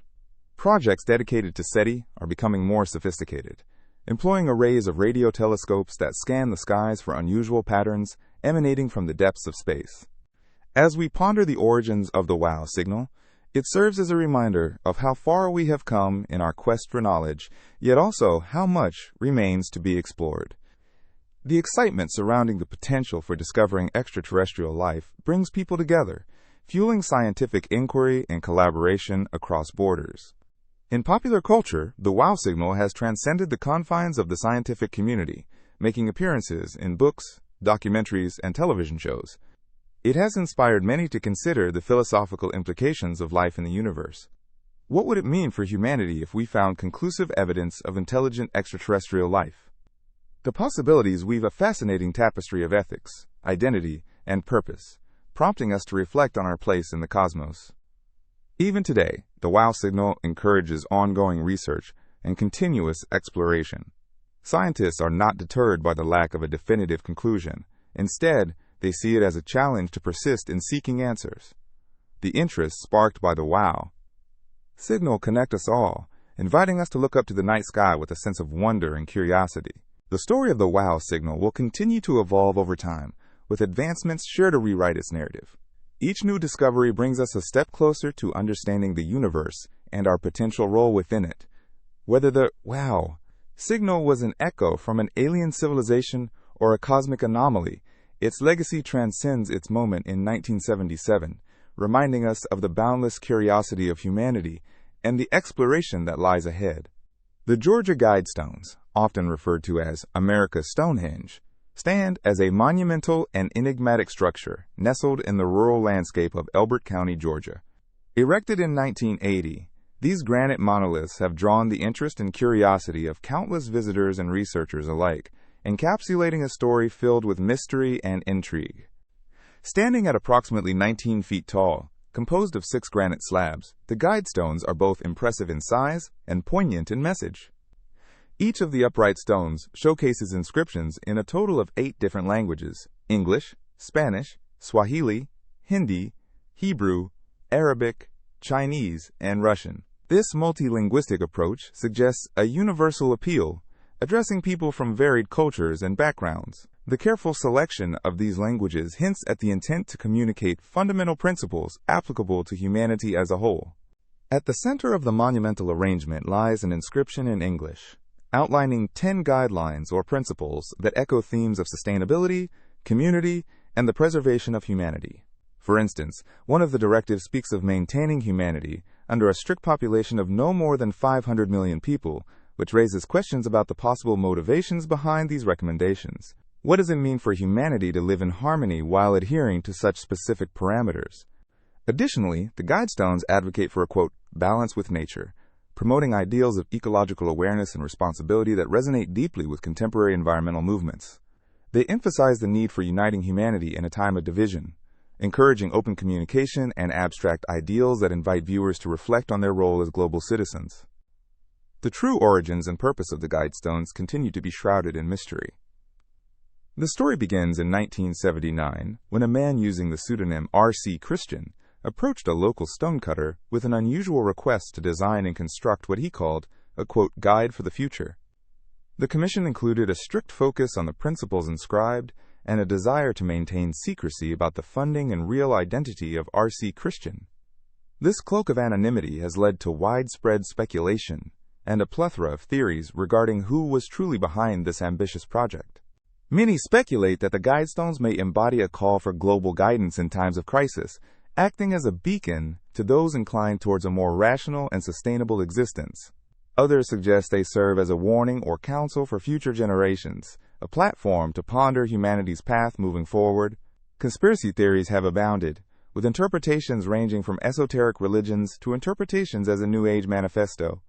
As with many monumental structures, the Guidestones have also drawn the attention of various groups, including those who revere them as a sacred vision for the future, and those who view them with suspicion due to their mysterious origins. This dichotomy attracts tourists and curious individuals who wish to delve into the myriad possibilities behind the stones, creating an ever-evolving narrative surrounding this modern artifact. It's important to note that the surroundings of the Georgia Guidestones also enhance the mystique of the site. Situated on a hilltop with a commanding view of the region, the stones are aligned to mark specific astronomical events, such as the solstices and equinoxes. This celestial alignment is a fascinating aspect that adds layers of significance to the structure, inviting questions about the creator's knowledge of astronomy and geometry. Interestingly, the Guidestones have also been subjected to various acts of vandalism and speculation that further complicate their story. Over the years, some have attempted to deface the stones or decry their message, viewing them through a lens of mistrust and fear of their implications. This juxtaposition serves as a reflection of societal attitudes towards the idea of global governance and the desire for collective well-being. It highlights the tension between progress and conservation, urging viewers to engage with the messages imparted within those granite slabs. In essence, the Georgia Guidestones stand as a compelling representation of humanity's ongoing quest for meaning in a world rife with uncertainty. They challenge visitors to contemplate the direction in which humanity is heading and the fundamental choices that shape our lives. By inspiring both admiration and controversy, these monuments compel reflection on the past, present, and future dynamics of civilization itself. As you ponder the messages etched upon the stones, consider what it means for us to coexist on this planet amidst diversity. The beauty of the Georgia Guidestones lies not solely in their physical presence, but in the conversations they evoke. Each visitor brings their own perspective, adding to the ongoing dialogue about our shared human experience. In summary, the Georgia Guidestones represent more than just a stone monument. They encapsulate humanity's hopes, fears, and aspirations for the future. Whether viewed as a guidepost or a warning, these stones offer a unique opportunity for introspection and collective contemplation. They remind us that amid the complexities of life, the simple yet profound quest for understanding remains an everlasting endeavor for all of humanity. Atlantis, a name that evokes intrigue and wonder, is perhaps one of the most famous mythical places in history. This legendary island, first mentioned by the ancient Greek philosopher Plato in his dialogues Timaeus and Critias, has sparked the imagination of countless explorers, writers, and thinkers throughout the ages. The story of Atlantis, with its advanced civilization and eventual catastrophic downfall, raises questions about the nature of existence, the potential for human progress, and the mysteries of our world. According to Plato, Atlantis was a powerful and technologically advanced civilization that existed around 9,000 years before his time. He describes it as a vast island located beyond the Pillars of Hercules, commonly identified as the Strait of Gibraltar. Atlantis was said to be larger than Libya and Asia combined, featuring lush landscapes, a rich variety of wildlife, and an impressive array of architecture, including grand temples and beautiful palaces. The story takes a turn when Plato explains that the Atlanteans, once prosperous and virtuous, became corrupt and greedy.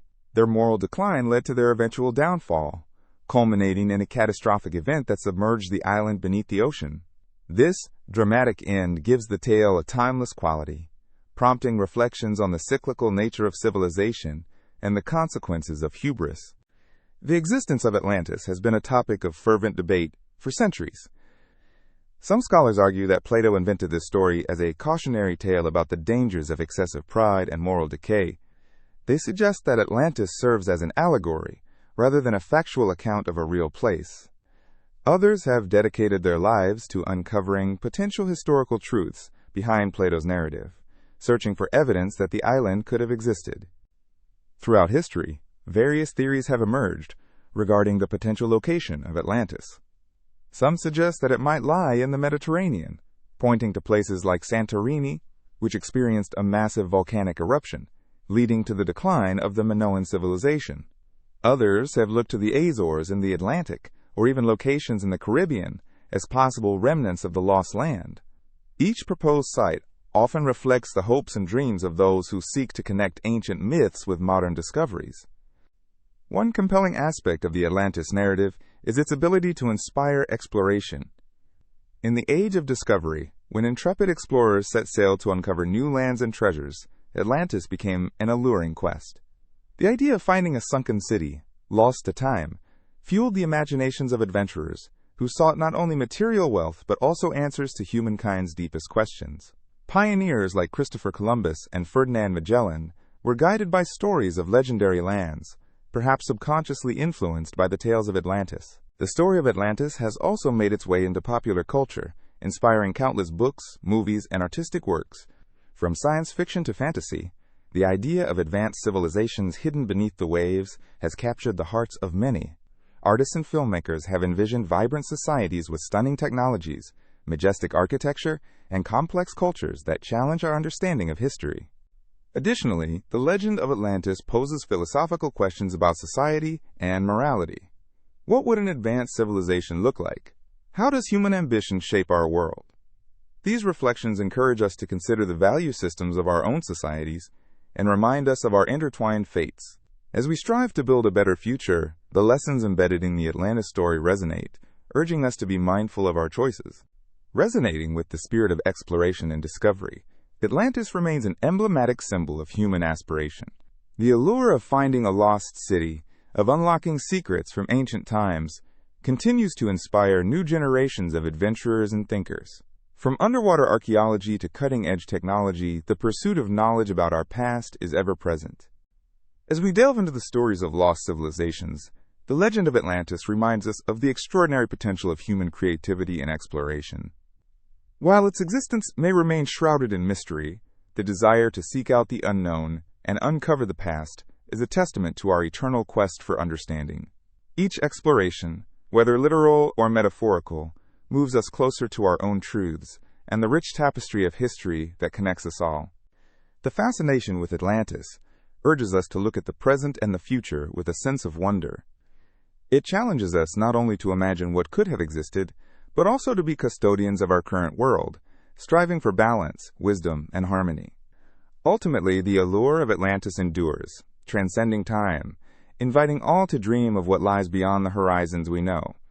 Whether real or imagined, the legacy of Atlantis continues to inspire and challenge all who venture into its depths. On a fateful day in November 1963, the course of American history was dramatically altered when President John F. Kennedy was assassinated in Dallas, Texas. This tragic event sent shockwaves across the nation. While many details about the assassination have been scrutinized and debated, one figure continues to puzzle historians and enthusiasts alike: the Babushka Lady. The Babushka Lady is a name given to an unidentified woman who was present during the assassination. She was seen wearing a distinctive headscarf, which is similar to what is referred to in Russian as a, quote, babushka, meaning grandmother. This characteristic accessory, along with her presence in the crowd, has made her an enduring symbol in the discussions surrounding the events of that day. Witnesses reported that the Babushka Lady was in Dealey Plaza, standing near the grassy knoll when gunfire erupted. Many people around her were shocked and confused, but she seemed to be focused and composed. What truly distinguishes the Babushka Lady from the others in the plaza is the fact that she appeared to be filming or taking photographs at the moment of the shooting. Numerous accounts detail how she held a camera, seemingly documenting the unfolding events with a clarity that others lacked amid the chaos.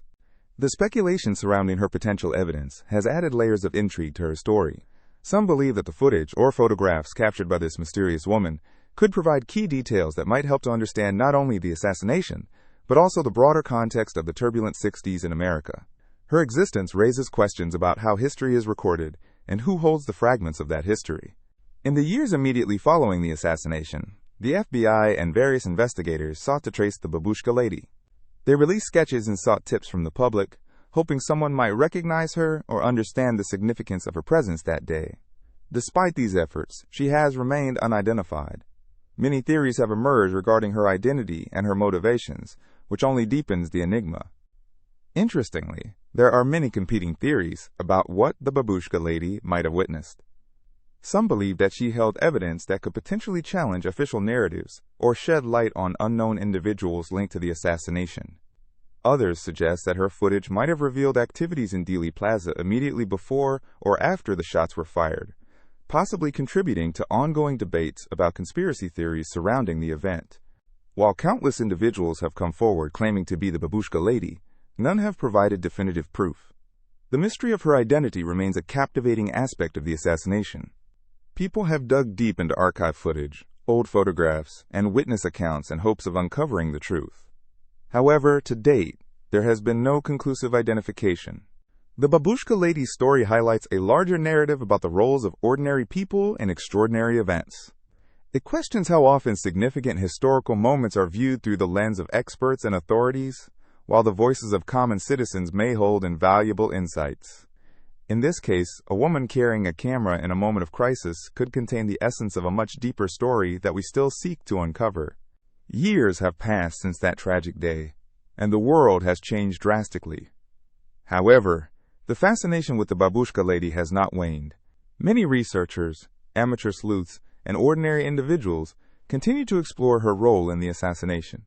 She has become something of a cultural icon, a representation of mystery and the unknown within a well-documented event. The quest for her identity, along with the evidence she could potentially corroborate, remains a powerful testament to our desire for understanding and clarity. In a world saturated with information and countless perspectives, the Babushka Lady stands apart. She embodies the intersection of curiosity and historical significance, proving that everyone, at times, can partake in significant moments that shape the trajectory of history. Her presence not only adds a layer of human interest to the narrative, but also symbolizes the persistence of mystery that surrounds many events that have shaped our world. As discussions about the assassination continue, the Babushka Lady reminds us that there are still stories waiting to be told, lessons waiting to be learned, and mysteries waiting to be solved. Her identity is but one piece of a larger puzzle that encourages us to look deeper, dig harder, and unravel what might lie beneath the surface of historical events. With each passing year, the intrigue surrounding the Babushka Lady remains alive. Whether through discussions in academic forums, documentaries delving into the events of that day, or casual conversations at gatherings, her story invites curiosity and contemplation. She stands as a reminder of the questions that linger, and the secrets that may still be hidden in the shadows of a pivotal moment of history. From this perspective, the Babushka Lady transcends time and continues to capture the imagination of those who strive to understand the nuances of our shared past. The Black Knight satellite is a fascinating topic that has captured the imagination of many. It is said to be an enigmatic object orbiting our planet, with origins and purposes that remain clouded in mystery. The lore surrounding this satellite intertwines with elements of science, conspiracy theories, and the very fabric of human curiosity about the cosmos. The tale of the Black Knight satellite begins in the late 19th century. The first whispers of its existence can be traced back to Nikola Tesla, the brilliant inventor and engineer. In 1899, while experimenting with radio waves in Colorado, Tesla claimed to have received strange signals. He speculated that these signals were from an extraterrestrial source. This idea of communication from beyond Earth sparked a great deal of interest and laid the groundwork for the legend of the Black Knight. Fast forward to the late 20th century, and several unexplained phenomena began to fuel the story further. In the early 1950s, two researchers, Donald Keyhoe and the former NASA scientist, Dr. James E. McDonald, suggested that there might be an artificial satellite in orbit around Earth. They observed unusual radio transmissions and anomalous radar echoes, which they believed could be evidence of the Black Knight. The idea began to take shape in the minds of enthusiasts and theorists alike. In the decades that followed, the narrative grew richer. The story gained traction when, in 1960, a satellite detection system operated by the United States picked up an unidentified object in a polar orbit. This raised eyebrows and piqued interest, as it was unlike any satellite that had been officially launched. Supporting these claims, there were also reports of strange formations captured by astronauts and satellite imagery, feeding the belief that something unusual existed up there. One of the most notable incidents is tied to the missions of the Space Shuttle Endeavour in 1998. During its mission, the crew captured images of a peculiar object floating in space, which they described as looking like a dark, winged entity. This sparked a flurry of debate and speculation. Was it a piece of space debris, some malfunctioning equipment, or could it indeed be the Black Knight satellite? The lack of concrete evidence left room for the imagination to run wild. Further compounding the legend was a series of photographs taken by various spacecraft, including the International Space Station. Some enthusiasts claim that these images showcased the unmistakable silhouette of the satellite. Many pointed to its characteristics, suggesting it had an artificial nature, perhaps indicating advanced technology not recognized by conventional science. Yet skeptics argued that many of these images could easily be explained by natural phenomena, man-made satellites, or simply optical illusions in the vastness of space. Interestingly, the term Black Knight itself connects to various cultural myths and archetypes throughout history. Knights, representing nobility and chivalry, often embody the struggle against darkness. In the context of the Black Knight satellite, the unknown object becomes a symbol of our quest for knowledge and truth amidst uncertainty. Why do we as humans feel drawn to these concepts? Perhaps it is a reflection of our innate desire to explore, to discover, and to reach beyond our own world.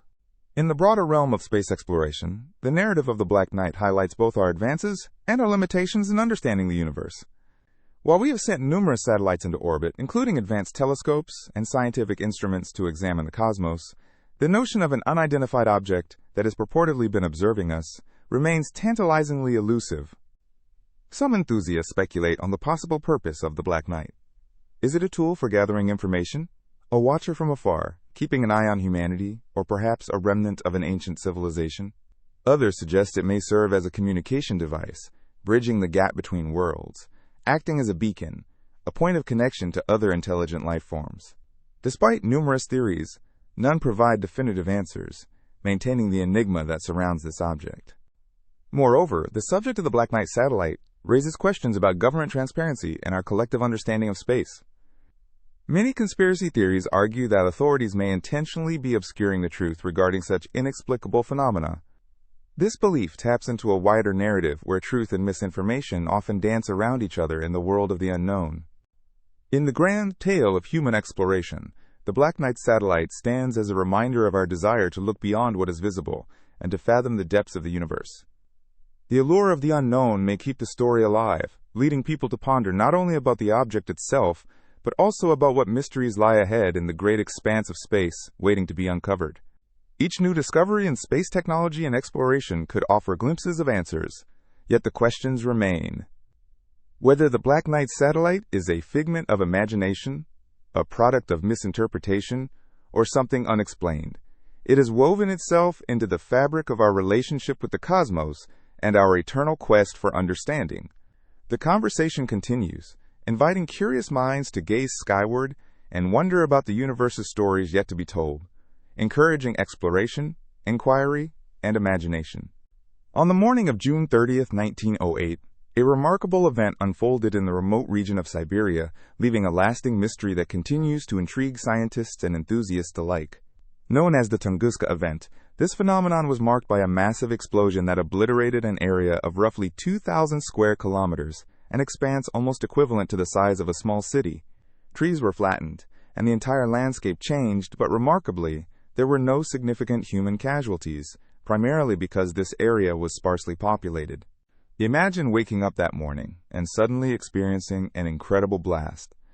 Witnesses described a bright flash in the sky, followed by a colossal sound, akin to the roar of artillery. Many reported that the shockwave knocked them off their feet, and some even observed a fireball soaring through the heavens before the air around them trembled with tremendous force. Those living nearby claimed they saw the sky light up as if it were daytime, accompanied by a series of booming noises echoing through the mountains. In the aftermath, explorers and scientists began to investigate this intriguing event. They arrived at the site to witness a landscape that resembled a post-apocalyptic scene, with tree trunks snapped like matchsticks and charred earth strewn across the area.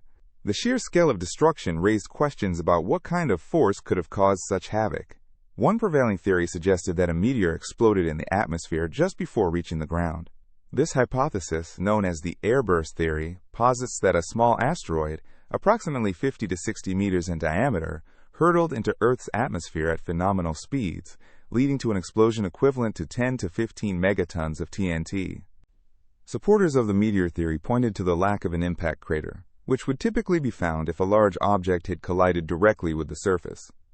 Additionally, the scattered remnants of the trees, all knocked down in the same direction, add weight to this hypothesis, suggesting an explosion originated above the ground rather than at it. This theory has garnered significant support from scientific circles, as it aligns with our understanding of other similar celestial events.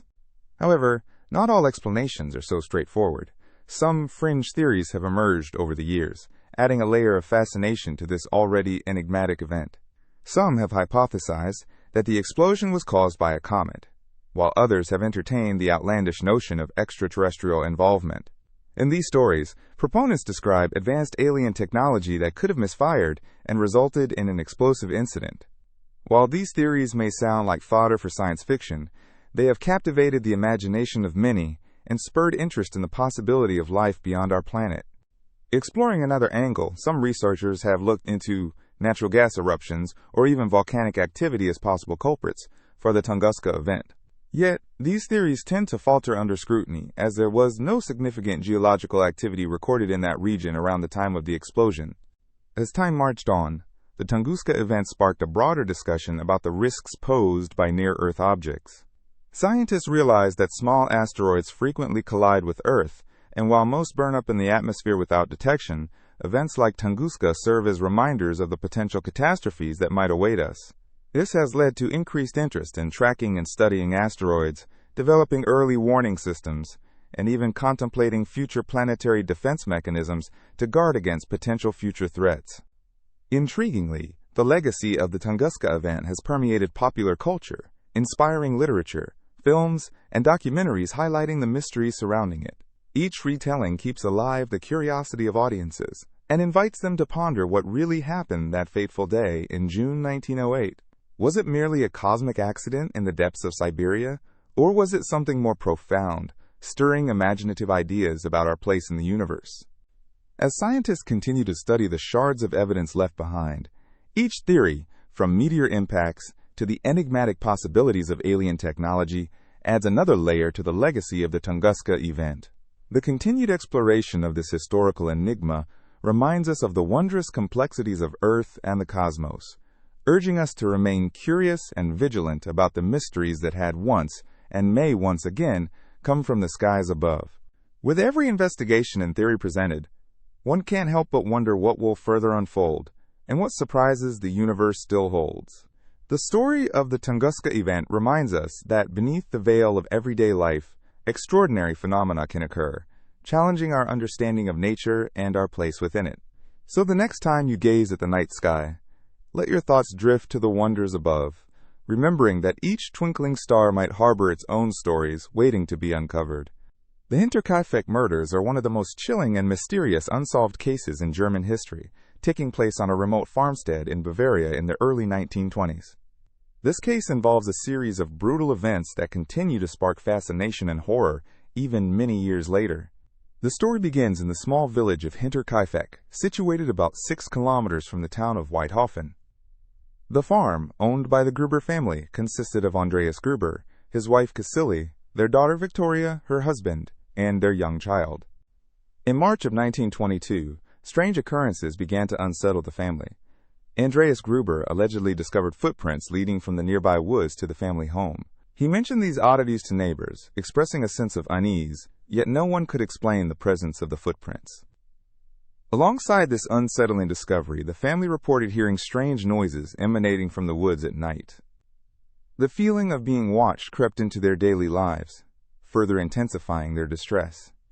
Despite these red flags, life continued on the farm until one fateful night in late March.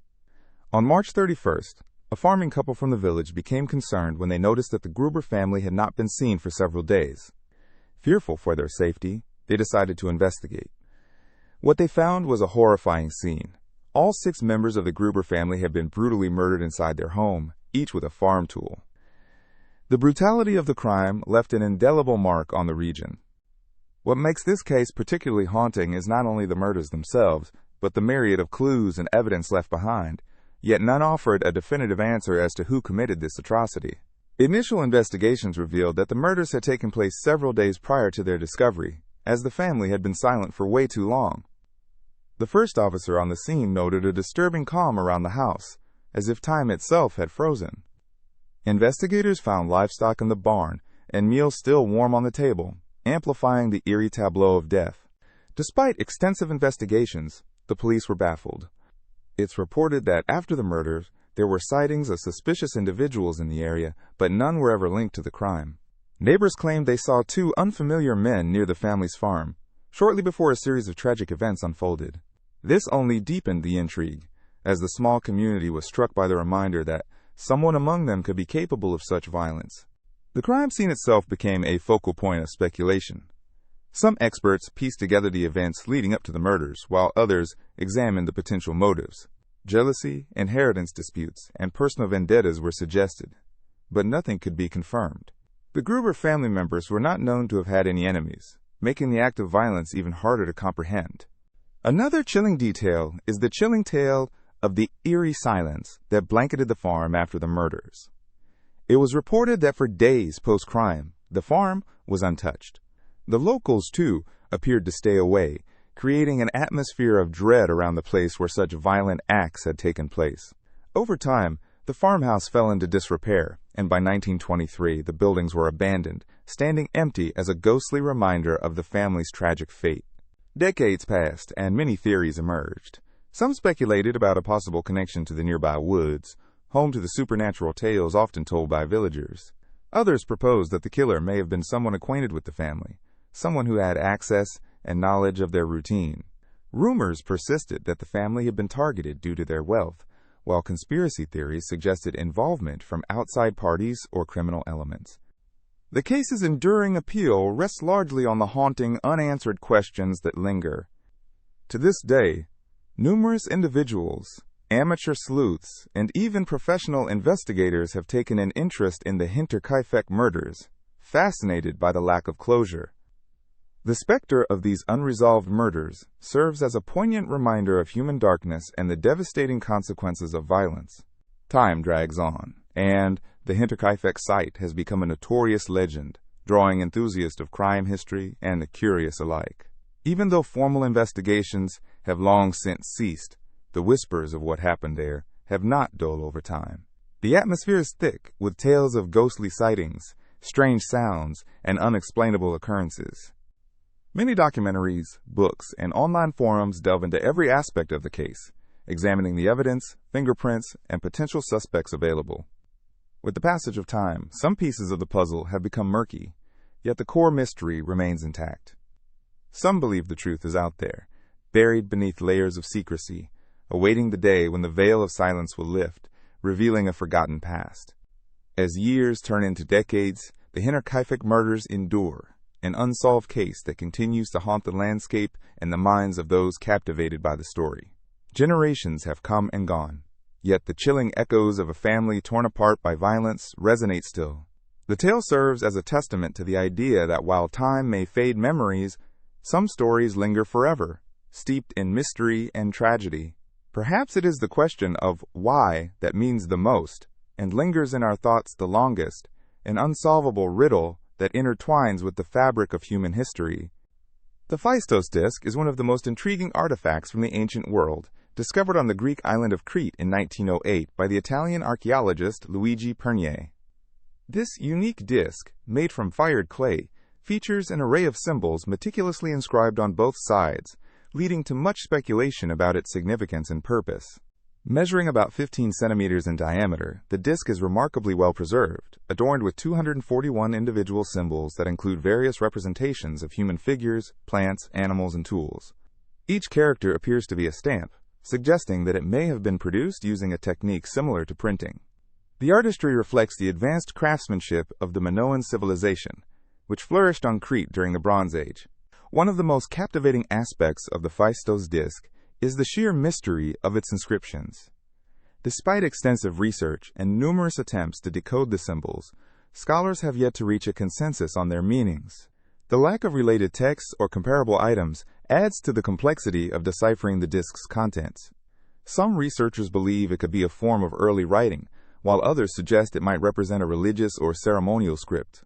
Many theories have been proposed regarding the purpose of the disc. Some suggest it could have been a form of record-keeping, possibly used to document events or transactions in a society that was beginning to develop its own form of writing systems.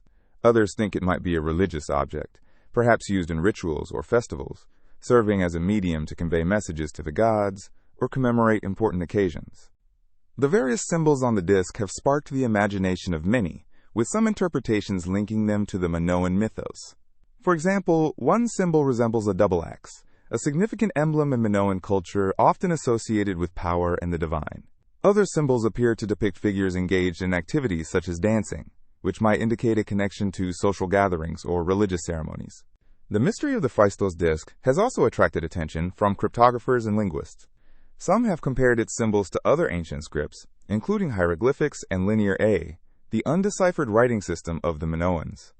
Despite these efforts, the disc remains a riddle, tantalizingly close to revealing its secrets but ultimately eluding conclusive understanding. The disc is notable not just for its inscriptions but also for its artistic elements. The imagery reflects the rich cultural life of Minoan society, indicating a sophisticated understanding of their environment and a deeply embedded spiritual life. Scenes depicting nature, such as flowers and animals, illustrate their connection to the world around them and signify the importance of nature in their daily lives. Adding to the intrigue is the location where the Phaistos Disc was found. It came from the ruins of the Palace of Phaistos, one of the major archaeological sites in Crete, which housed the Minoan elite and served as a hub of trade and culture. The palace's architecture and the artifacts unearthed there illustrate a highly organized society with an elaborate social structure, advanced technology, and a vibrant artistic tradition. Despite the many questions surrounding the disc, its discovery has significantly contributed to our understanding of the Minoan civilization, shedding light on its complexities and nuances.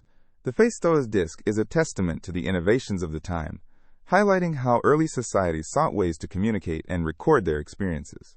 The disc is currently housed in the Heraklion Archaeological Museum, where it draws curious visitors from around the globe. People of all ages are captivated by its enigmatic presence and the ambiance of ancient mystery that surrounds it. Those who gaze upon the disc are often left pondering the stories it could tell, if only it could speak. As time passes, the Phaistos Disc continues to evoke fascination among archaeologists, historians, linguists, and enthusiasts. Each new discovery related to this artifact provides fresh perspectives and insights into the lives of those who created it. It stands as a link to a bygone era, encouraging us to explore the depths of human expression and communication that have existed throughout history. In a world where many aspects of our lives can be dissected and understood, the Phaistos Disc challenges us to embrace the unknown. Its unresolved mystery serves as a reminder of the limitations of our knowledge, prompting us to appreciate the beauty of unanswered questions and the allure of ancient civilizations. As we contemplate the disc's significance, we are reminded that some mysteries may be meant to endure, inspiring perpetual curiosity and exploration. In the summer of 1518, a peculiar and bewildering event unfolded in the city of Strasbourg, then part of the Holy Roman Empire. It was a time when the streets were filled with vibrant life, yet in a rather unusual manner. A strange epidemic took hold of the townspeople, one that didn't spread through illness or infection, but rather through an uncontrollable urge to dance. This phenomenon, often referred to as the Dancing Plague of 1518, is shrouded in mystery and remains one of the most captivating tales of peculiar behavior in human history. It all began with a single woman named Frau Trophea. One day in July, she stepped into the streets and started to dance.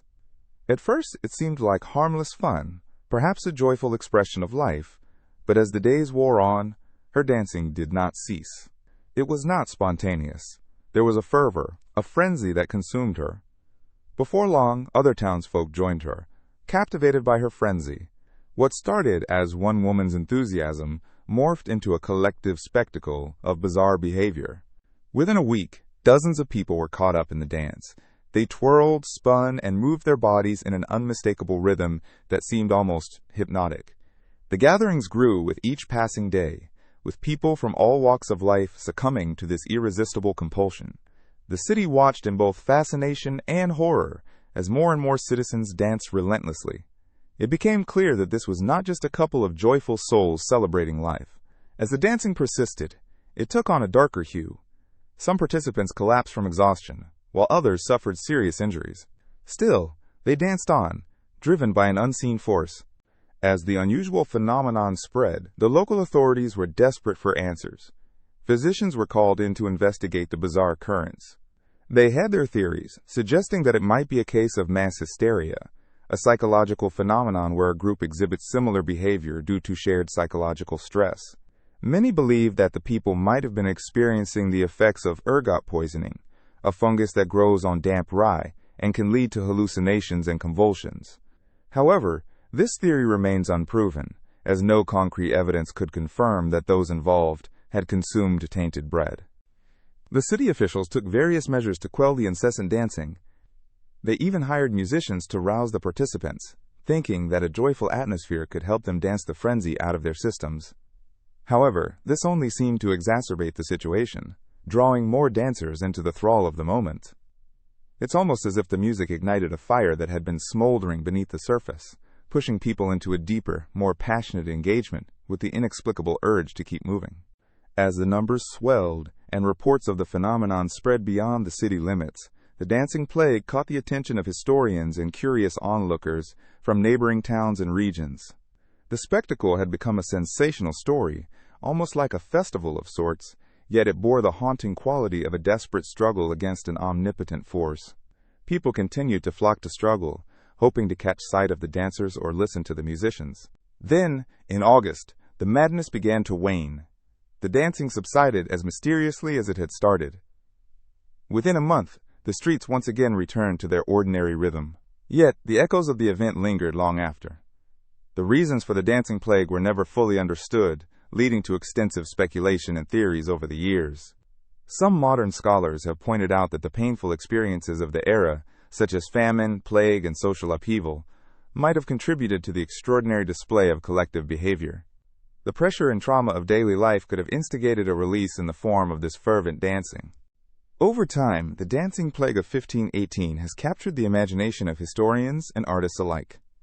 It raises questions about the nature of human behavior, the power of the collective mind, and the ways that societal pressures can manifest in peculiar and sometimes chaotic forms. Could it be that under certain stresses, people can find themselves swept away by a powerful urge, losing their sense of individuality in a wave of shared experience? The legacy of this event continues to resonate, reminding us of our own complexities as social beings. It serves as a fascinating exploration of how connected we are through shared emotions and experiences. The dancing plague invites us to look beyond the ordinary and recognize that beneath the surface of everyday life lies a deep and intricate tapestry of human emotion and behavior, waiting to be uncovered.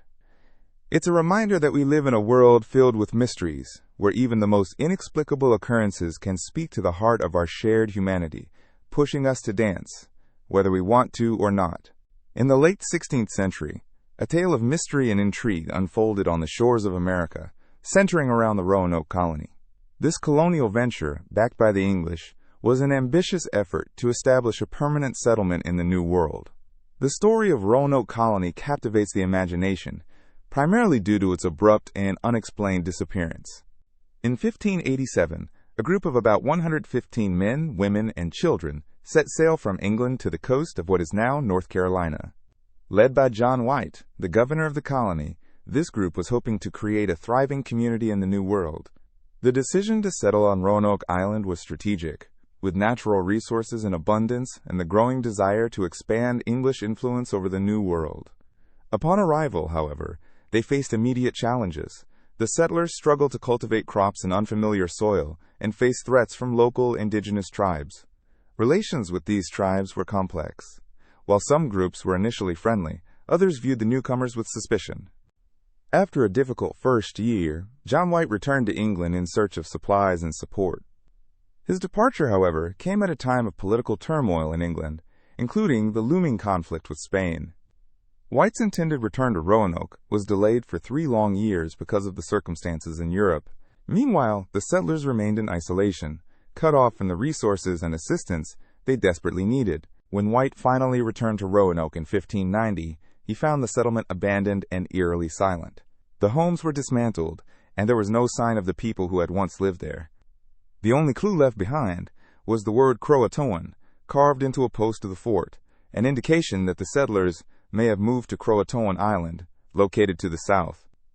This single word sparked years of speculation and theories regarding the fate of the Roanoke colony. What happened to those brave settlers remains one of America's oldest mysteries. Some historians suggest they may have been assimilated into nearby indigenous tribes, possibly finding refuge or support after their supplies ran short. Others theorize that they met with disaster, succumbing to disease, starvation, or conflict. The absence of any corpses or artifacts suggests a sudden departure rather than a violent end. The absence of evidence has fueled countless stories and myths about their fate, leading to an enduring fascination with the lost colony. Many tales surfaced about the Roanoke settlers integrating with local tribes, becoming part of their communities, and learning new ways to survive. The idea that they could have started anew, blending their culture with that of indigenous people, offers a romanticized view of their potential fate. In fact, there were reports over the years of Europeans fitting the descriptions of Roanoke people living among native tribes, but definitive proof remained elusive. The carved word, Croatoan itself, has become a symbol of mystery and challenge. Numerous expeditions were launched by later explorers trying to unveil the fate of Roanoke, only to return empty-handed. The challenges of weather, terrain, and the complex relationships with indigenous tribes led to numerous failed attempts to locate the lost colonists. The story of the Roanoke colony not only reflects the challenges faced by early settlers, but also symbolizes the broader context of colonization and the meeting of different cultures. It highlights the persistent and often tragic struggle of establishing a foothold in the New World. The unanswered questions surrounding Roanoke continue to spark the imaginations of historians, archaeologists, and casual seekers of mystery. In the years that followed, Roanoke became a tale of caution.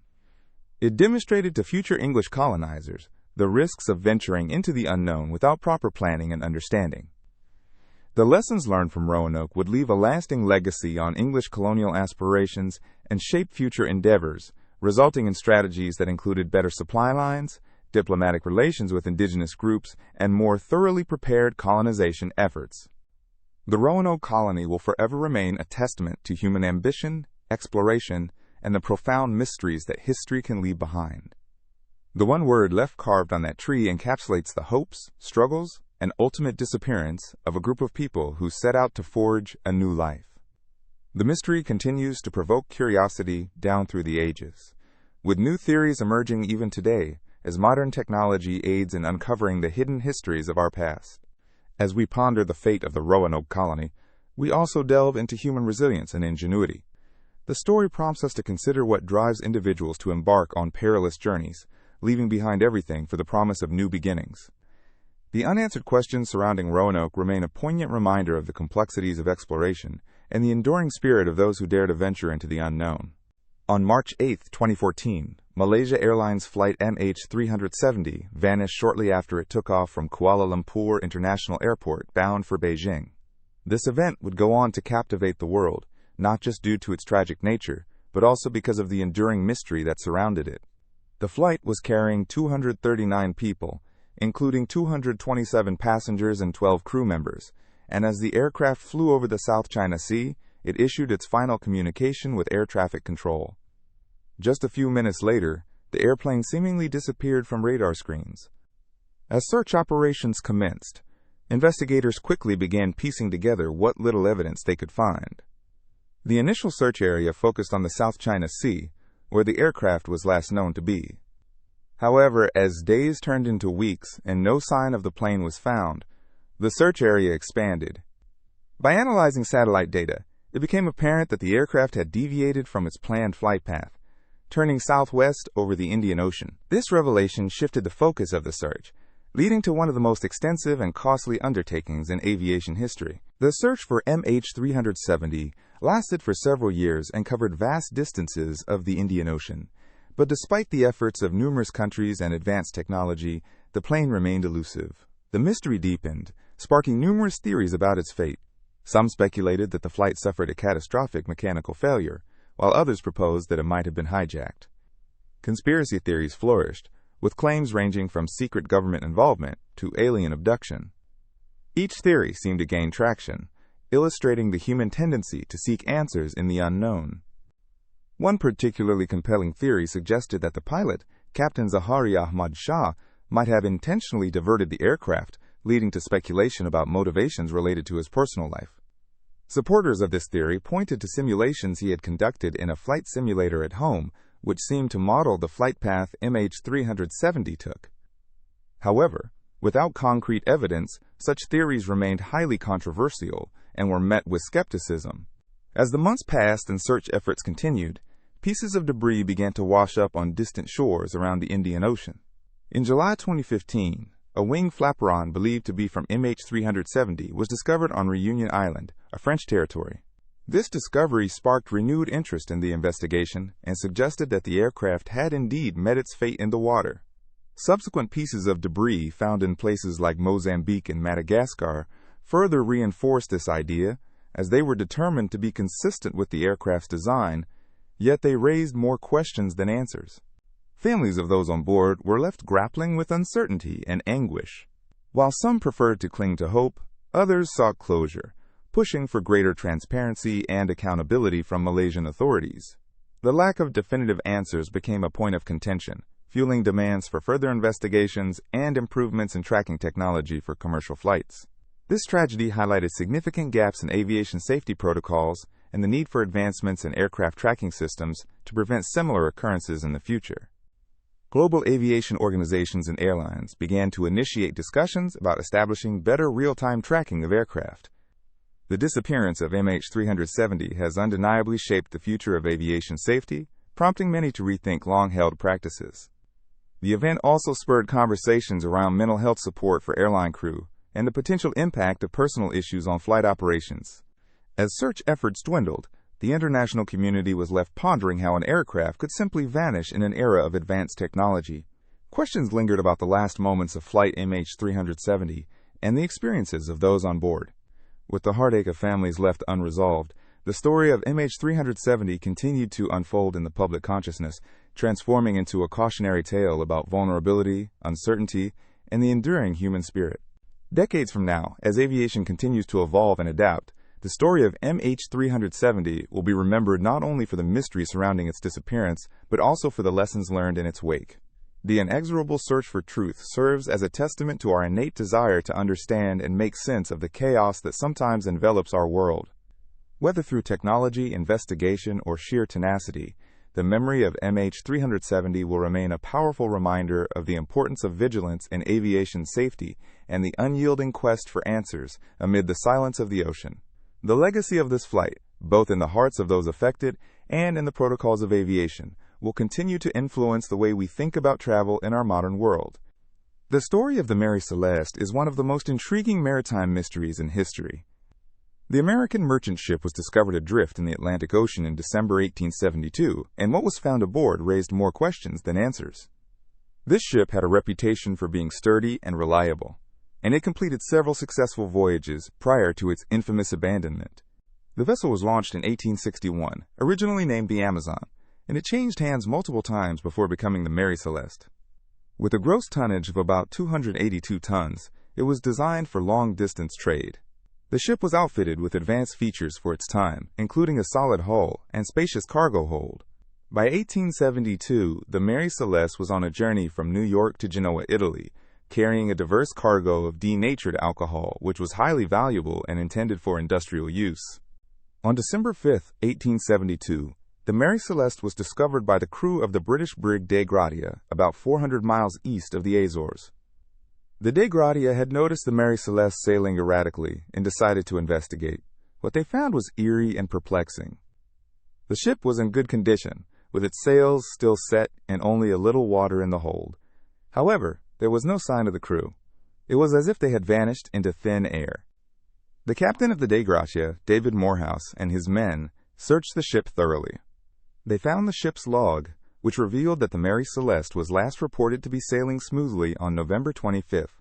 The entry noted that all was well on board, but the subsequent entries were never made, leaving a wide gap in the narrative. The crew's personal belongings, food supplies, and an ample supply of water were still on the ship, suggesting that the crew had not abandoned ship in haste. This lack of preparation deepened the mystery surrounding their disappearance. One of the most remarkable aspects of the Mary Celeste case is the speculation about what might have happened to the crew.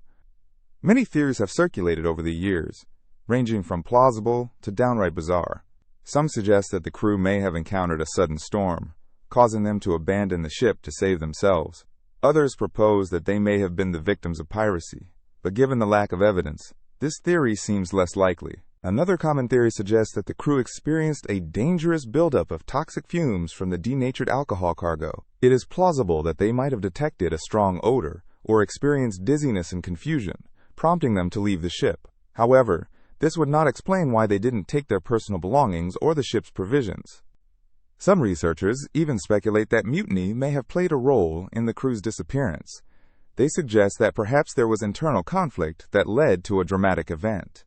Yet, without concrete evidence, this theory remains speculative. As curiosity grew around the Mary Celeste case, it began to capture the public's imagination, leading to a surge of sensationalized stories in newspapers and magazines of the time.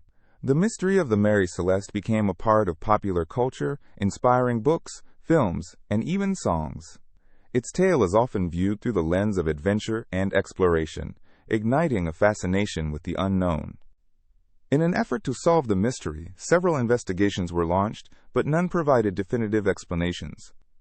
The ship was salvaged and found to be in relatively good shape, leading to questions about its fate after the crew's disappearance. Eventually, the Mary Celeste changed owners and continued to ply the seas for several more years, but its legacy as a ship shrouded in mystery was already secured. Even today, the story of the Mary Celeste continues to be a topic of discussion among historians, maritime enthusiasts, and amateur sleuths. Theories and conclusions vary widely, as researchers continue to delve into historical records and nautical data. People are drawn to this enigmatic narrative because it challenges our understanding of human experience and the unpredictability of life at sea. The Mary Celeste stands as a haunting reminder of the vastness of the ocean, the secrets it holds, and the unpredictable nature of fate. Stories like these serve not only as cautionary tales, but also as fascinating glimpses into the human condition. They spark our imaginations and encourage us to ponder the mysteries of existence itself. The world is full of unanswered questions, and the ocean remains one of the final frontiers for exploration and discovery. Ultimately, the fate of the crew of the Mary Celeste may never be known, but the intrigue it generates shows that humanity has always been captivated by the unknown.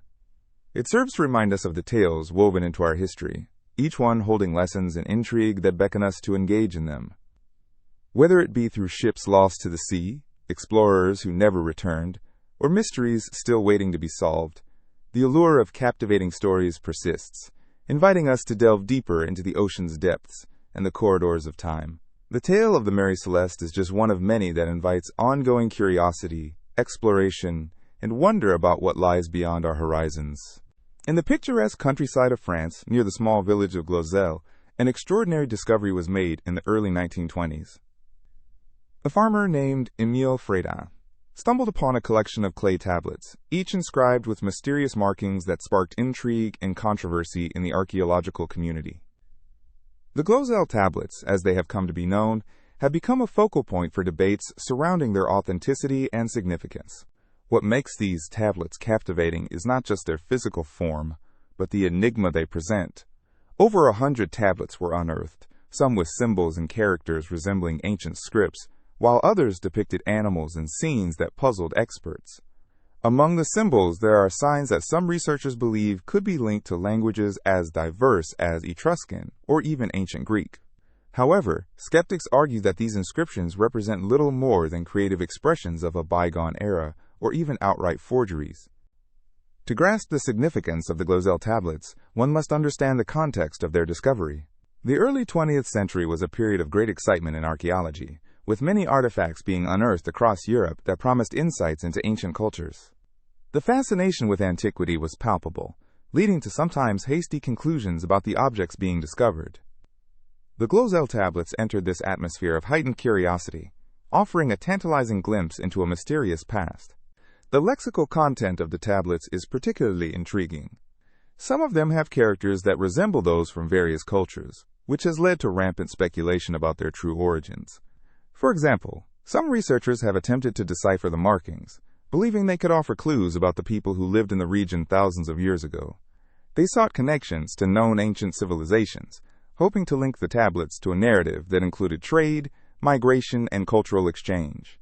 However, others have pointed out that the variations in the symbols and their lack of consistency suggest that they may not belong to any recognized writing system. A significant aspect of the Glozel Tablets is the overwhelming skepticism that accompanied their emergence.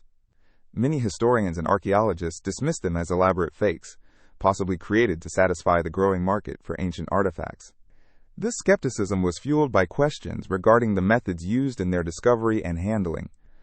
Critics argued that Emil Freyden lacked the expertise needed to properly excavate such finds, casting doubt on the integrity of the project. Furthermore, the provenance of the tablets became a matter of contention, with many calling for thorough analysis and testing to ascertain their age and origin. In the years following their discovery, the Glozel Tablets have seen their fair share of scientific scrutiny. Radiocarbon dating, analysis of the clay composition, and attempts to place them within a historical timeline have generated mixed results. Some tests suggest that the tablets date back to prehistoric times, while others propose much more recent origins. The inconsistency in these findings further fuels the debate. Are these artifacts holding ancient secrets, or are they merely products of modern fabrication? The tablets' debate extends beyond mere academic discourse, as they have captured the imagination of the public and sparked intense interest in the historical narratives that could arise from such objects. Visitors flock to sites where replicas are displayed, marveling at the intricate symbols and speculating on their meanings. The allure of the Glozel tablets lies in their ambiguity. Each viewer can form their own interpretation, providing a canvas for imagination and wonder. In the wider context of historical inquiry, the Glozel tablets serve as a microcosm of the challenges faced in the pursuit of understanding ancient civilizations. Artifacts often hold the key to unlocking stories about human existence, yet their interpretations can be obscured by layers of question and debate. The journey to validate such finds can be riddled with contention, prompting experts from diverse fields to weigh in, each bringing their insights and biases to the table.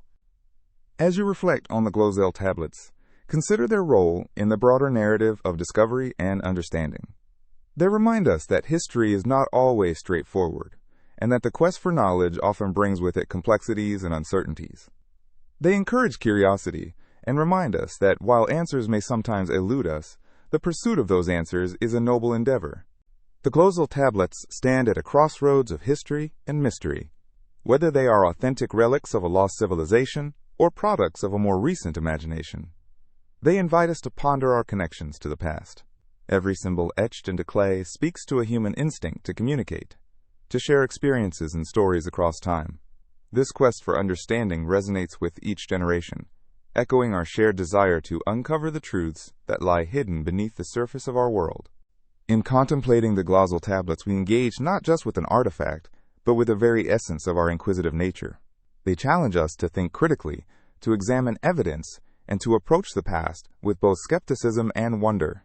The story of these tablets ultimately becomes a reflection of our own journey through history, a reminder that, whether real or fabricated, the narratives we uncover shape our understanding of who we are and where we come from. As we continue to explore these artifacts, we may find that the questions they raise are just as important as the answers we seek. In 1966, a captivating enigma unfolded in Brazil, known as the lead masks case. This incident centers around two men whose mysterious deaths, found in lead masks, have puzzled investigators and enthusiasts of the bizarre for decades.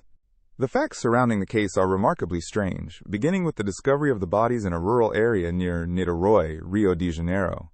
The men, identified as Miguel José Vicente and Manuel Pereira de Cruz, had been missing for several days. Local authorities received reports of their disappearance, and the search led them to a secluded spot on a hillside. There, the investigators stumbled upon the two lifeless bodies. What immediately captured attention was the demeanor of the men. They appeared to be neatly arranged, lying side by side, both wearing lead masks.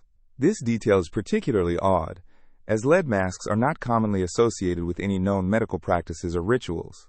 Nearby, officials found a small, cryptic note and an empty bottle of what was suspected to be a type of pill.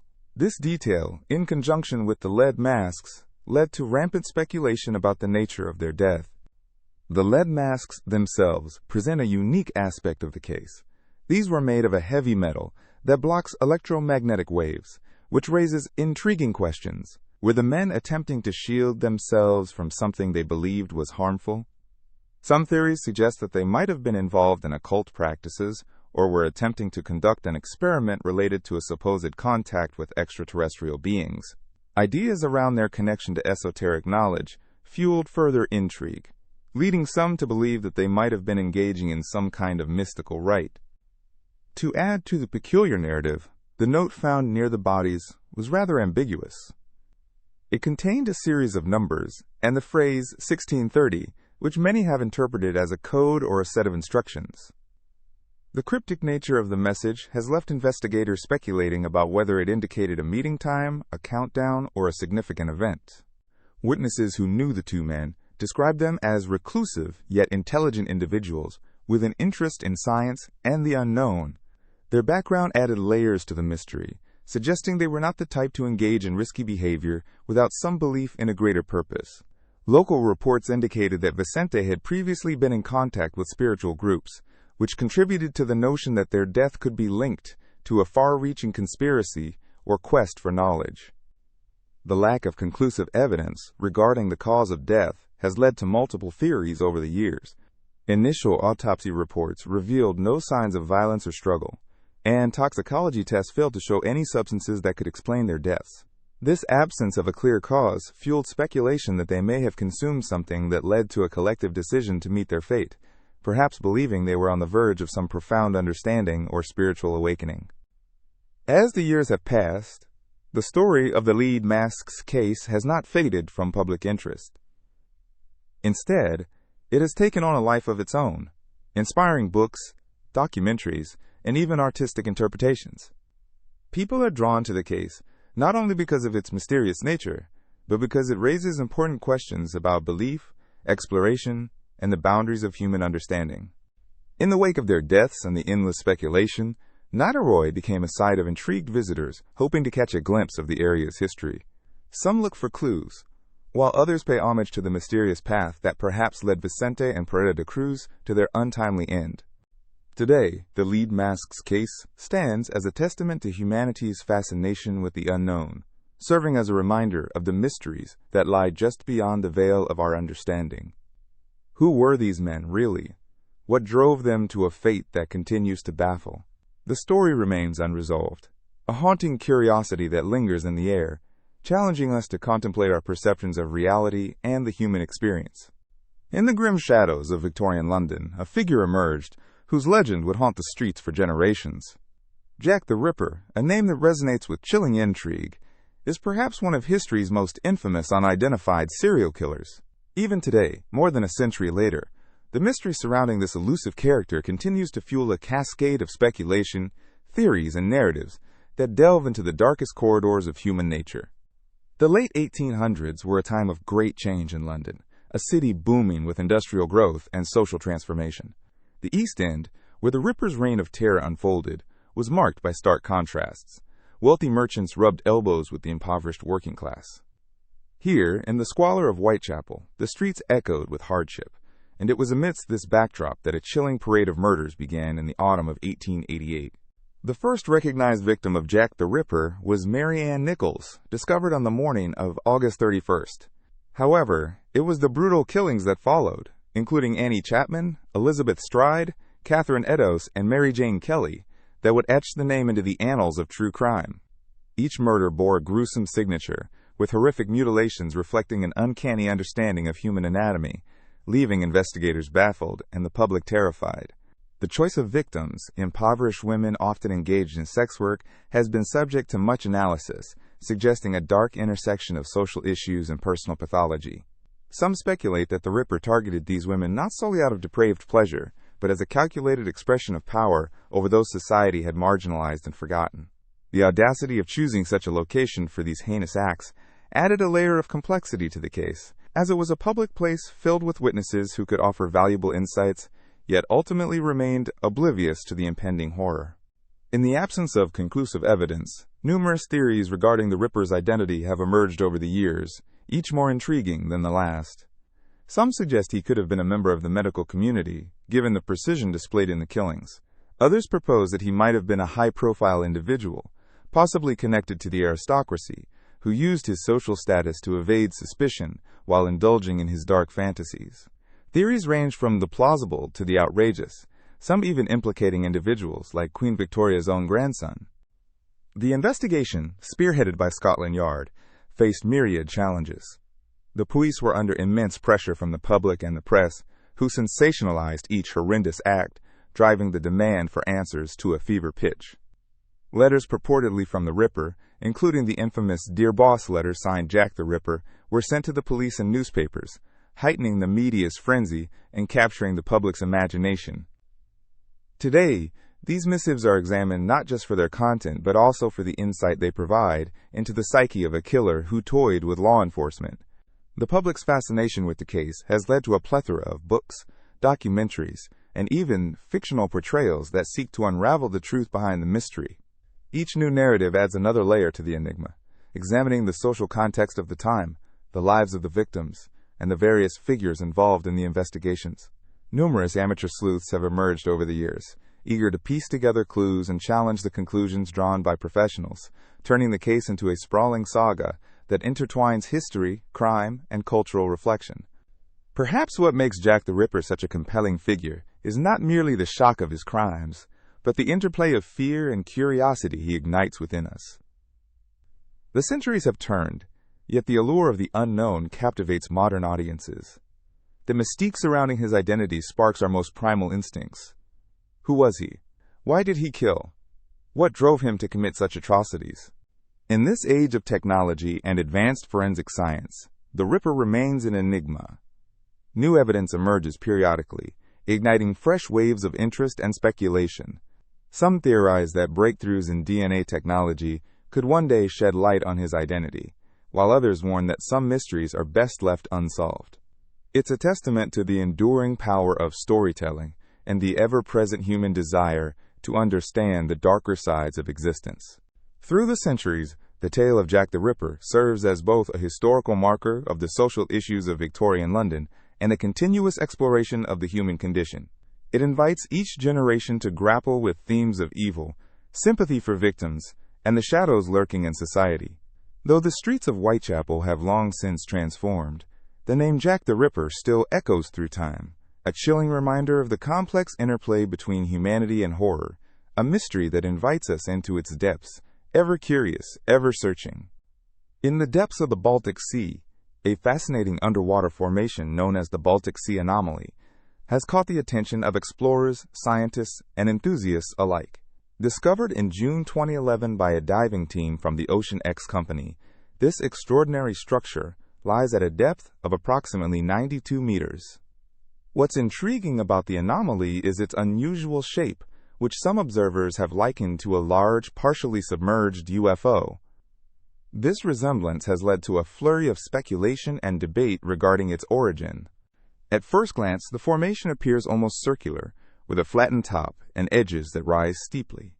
The structure is approximately 60 meters wide, and its surface exhibits a series of scratches and grooves that have fueled various theories about how it came to be. Some believe that these markings are the result of glacial activity in the past, while others attribute them to the actions of unknown technology. The Baltic Sea Anomaly has captured the imagination of those intrigued by mysteries of the deep. Its discovery was not marked by ordinary exploration. Rather, it emerged from a search for a historic shipwreck. The team, while scanning the seafloor, stumbled upon something far more enigmatic. The wonder surrounding the formation has led to numerous expeditions since it was found, with researchers eager to gather more information and hopefully uncover its secrets. Among the theories surrounding the anomaly, some suggest that it could be a natural geological formation caused by geological processes, such as erosion or sediment deposition. Others speculate that it could be remnants of a sunken craft, whether a vessel from World War II or something far older and unrecognizable. A portion of the fascination stems from the context of its discovery, as the Baltic Sea is rich in history, including shipwrecks from various historical periods. Another compelling aspect of the Baltic Sea Anomaly is its location in a body of water known for its peculiar underwater phenomena. The Baltic Sea has a unique ecosystem, characterized by brackish water that differs significantly from the salt water of the oceans. This difference contributes to a variety of distinct marine life and sediment structures, making it a captivating area for marine studies. Furthermore, in the realm of popular culture, theories surrounding the anomaly have led to comparisons with UFOs and extraterrestrial technology. These comparisons have stoked the flames of interest even further, with conspiracy theorists proposing that it could be evidence of alien visitation or undiscovered technology hidden from human understanding. Such speculation, while lacking concrete proof, adds to the mystery and allure surrounding the anomaly. Despite the various theories, scientific investigation has provided little concrete evidence to validate the more sensational claims. Investigators have employed sonar imaging and diver explorations to gather data and understand the formation. The rise and fall of interest in the anomaly have paralleled the developments in technology and underwater exploration techniques. As technology advances, so too does the capability to explore and scrutinize such underwater enigmas.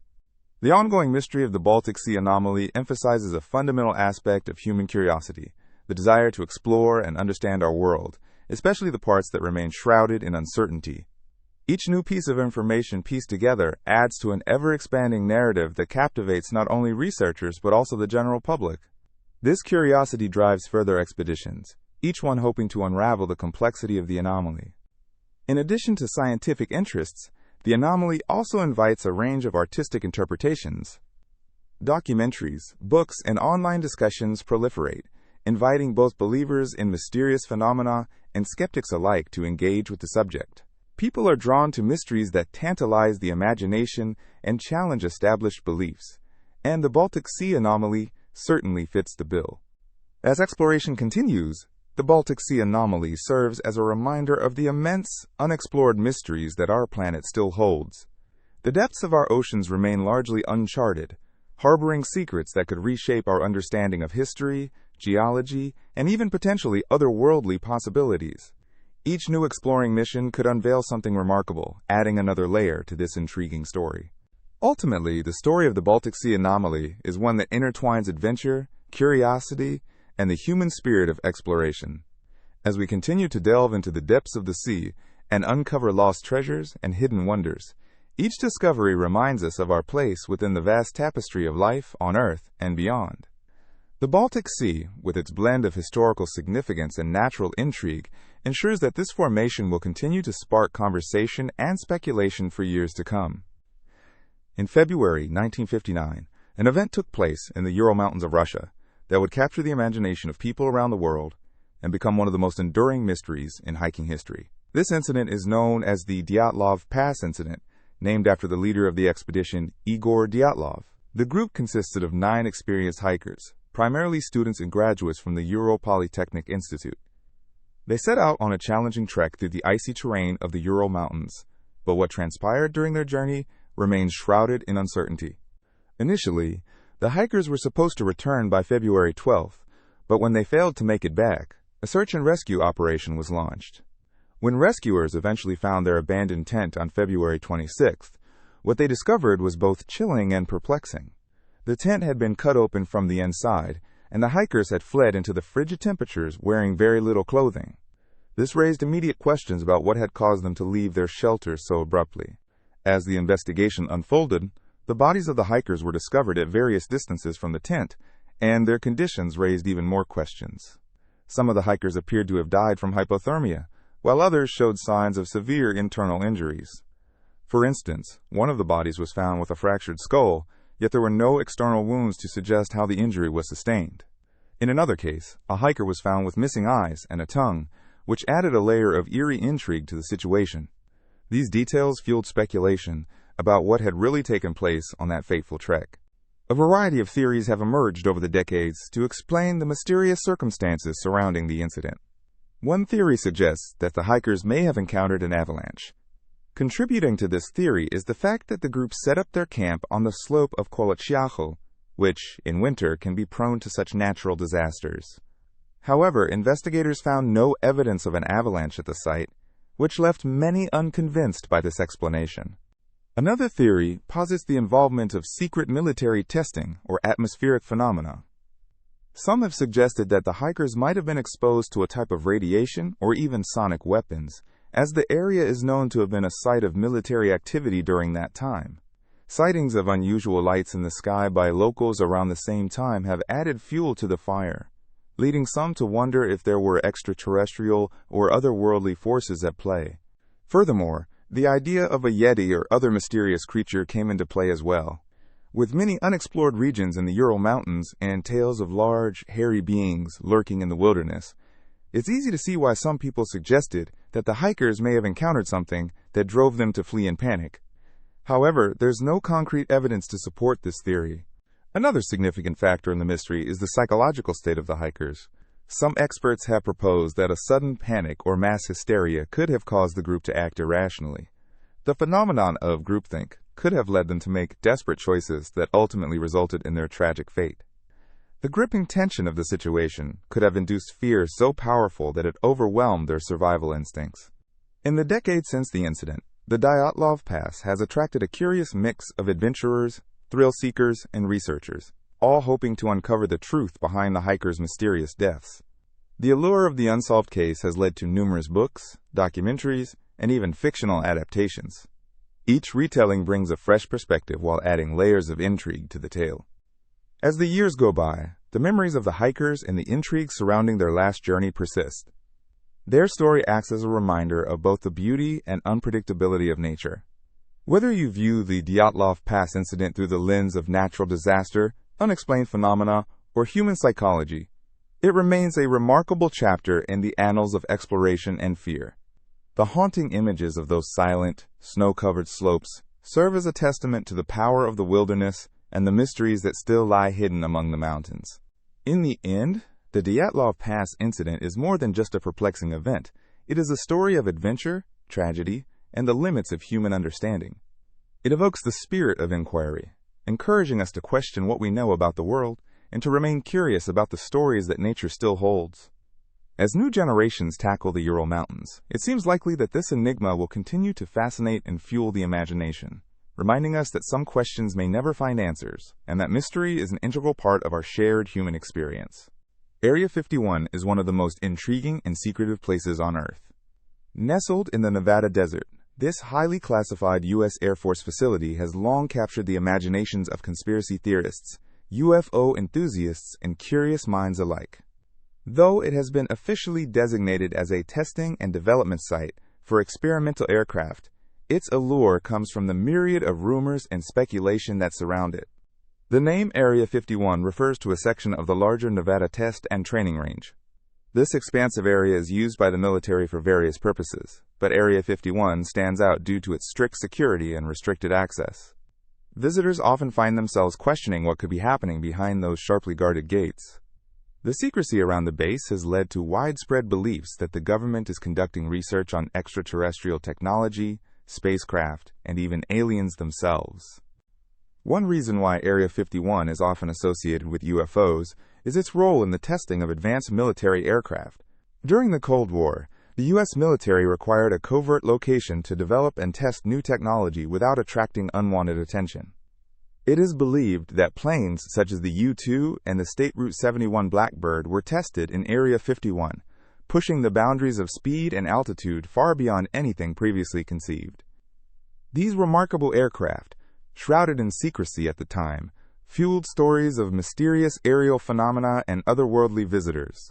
The folklore surrounding Area 51 gained significant traction in 1989, when a man named Robert Lazar came forward with claims that he had worked on reverse engineering alien technology at the facility. He described seeing flying saucers and provided intricate details about their supposed propulsion systems. Lazar's story captivated the public, solidifying Area 51's reputation as a hub for alien research. His revelations, loaded with curiosity and suspense, continue to be cited as evidence that something unusual is taking place within those guarded confines. The government was relatively silent on the subject for years, heightening speculation and intrigue. It was not until 2013 that the CIA officially acknowledged the existence of Area 51, releasing previously classified documents that clarified its purpose. While this made some believe that the veil was slowly lifting, others argue that this was merely a strategic move to dispel theories while keeping other operations hidden.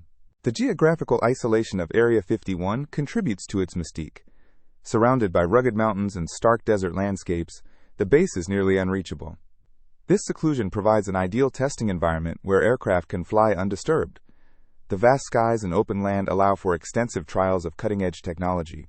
However, it is also this remoteness that cultivates the perfect setting for wild theories and imaginative stories. Visitors to the nearby town of Rachel have capitalized on the curiosity surrounding Area 51, turning it into a hotspot for enthusiasts.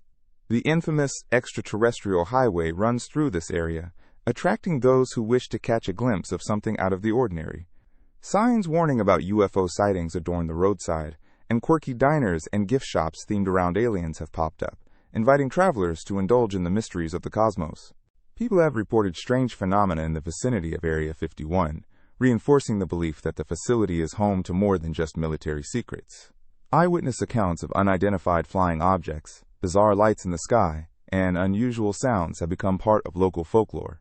Whether these experiences are genuine encounters with the unexplained or simply figments of imagination fueled by fascination remains a topic of passionate debate. A few years ago, a social media event dubbed Storm Area 51 went viral, calling for a mass gathering to uncover the truth about the base. While it was an internet joke initially, it illustrated just how deeply ingrained the mysteries of Area 51 are in popular culture. The event sparked discussions and gatherings, with people enthusiastically sharing theories and experiences. Such phenomena underscore the significant impact that Area 51 has had on societal views about UFOs and governmental secrecy. Despite everything, the truth about what occurs inside Area 51 remains uncertain. The facility stands as a powerful symbol of the unknown, captivating those who wonder what lies beyond our understanding. The allure of outer space and the possibility of alien life fuel ongoing research and inquiry. With ongoing advancements in technology, climates of secrecy, and the exploration of our universe, it is clear that this magnet of speculation will continue to be a focal point for many. In conclusion, Area 51 encapsulates a blend of technological innovation, military secrecy, and the endless fascination humanity has with the cosmos. From its history of aircraft testing to its connection with aliens and UFOs, this location fuels our imagination and challenges our understanding of what is possible. As long as questions remain unanswered and mysteries linger, the stories of Area 51 will undoubtedly perpetuate, inviting future generations to speculate and wonder. Nestled in the southwestern region of France, the Lascaux cave holds a treasure trove of prehistoric artistry that has fascinated scholars, historians, and art enthusiasts for decades. Discovered in 1940, these remarkable cave paintings are believed to date back approximately 17,000 years to the Upper Paleolithic period. The intricate details and vibrant colors of the paintings reveal a world enriched with culture and significance, inviting us to explore the minds of our ancient ancestors. The most striking feature of the Lascaux cave is the sheer scale and variety of the artwork. Spanning across the cave walls and ceilings, these murals depict a stunning array of animals, including aurochs, horses, stags, and even rare species like the ibex.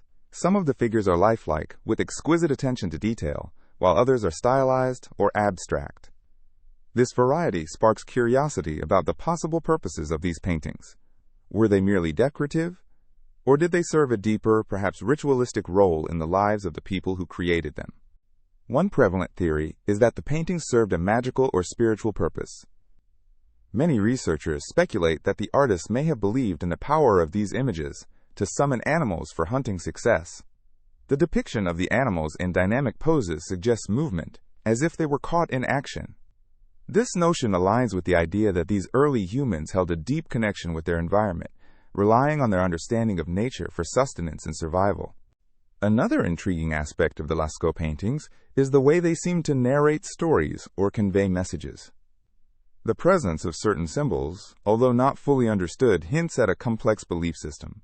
Some experts suggest that the positioning of certain animals may represent a form of early storytelling, where scenes are layered to express events, relationships, or rituals significant to their community. This aspect of the artwork raises questions about the social structures of these prehistoric groups and how they may have communicated knowledge or values through imagery. In studying Lascaux, scholars have also noted the significance of color and technique. The artists used natural pigments derived from minerals and plants to create their colors. The blending and application methods employed demonstrate a sophisticated understanding of art techniques long before the advent of modern tools. The reds, blacks, and yellows observed in the paintings add depth and emotion to the animals represented. For example, the use of red may symbolize vitality or life force, while black could depict the mysterious or unseen aspects of nature. Furthermore, the placement of the artworks within the cave adds another layer of intrigue. The paintings appear in various chambers and corridors, leading us to wonder if specific areas held special meaning or significance. Deep within the cave, in places not easily reached, the artwork is often more elaborate, suggesting that these locations were chosen purposefully for rituals, gatherings, or other communal activities. The cave itself, with its dim lighting and damp atmosphere, also serves as a reminder of the subtleties of the human experience.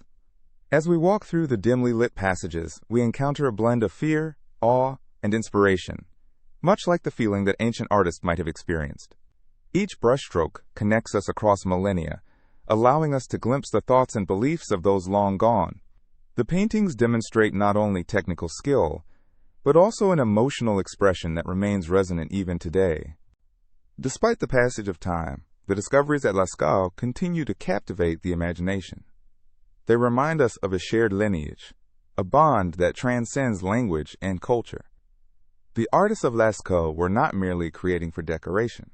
They were communicating through art, much like we do today.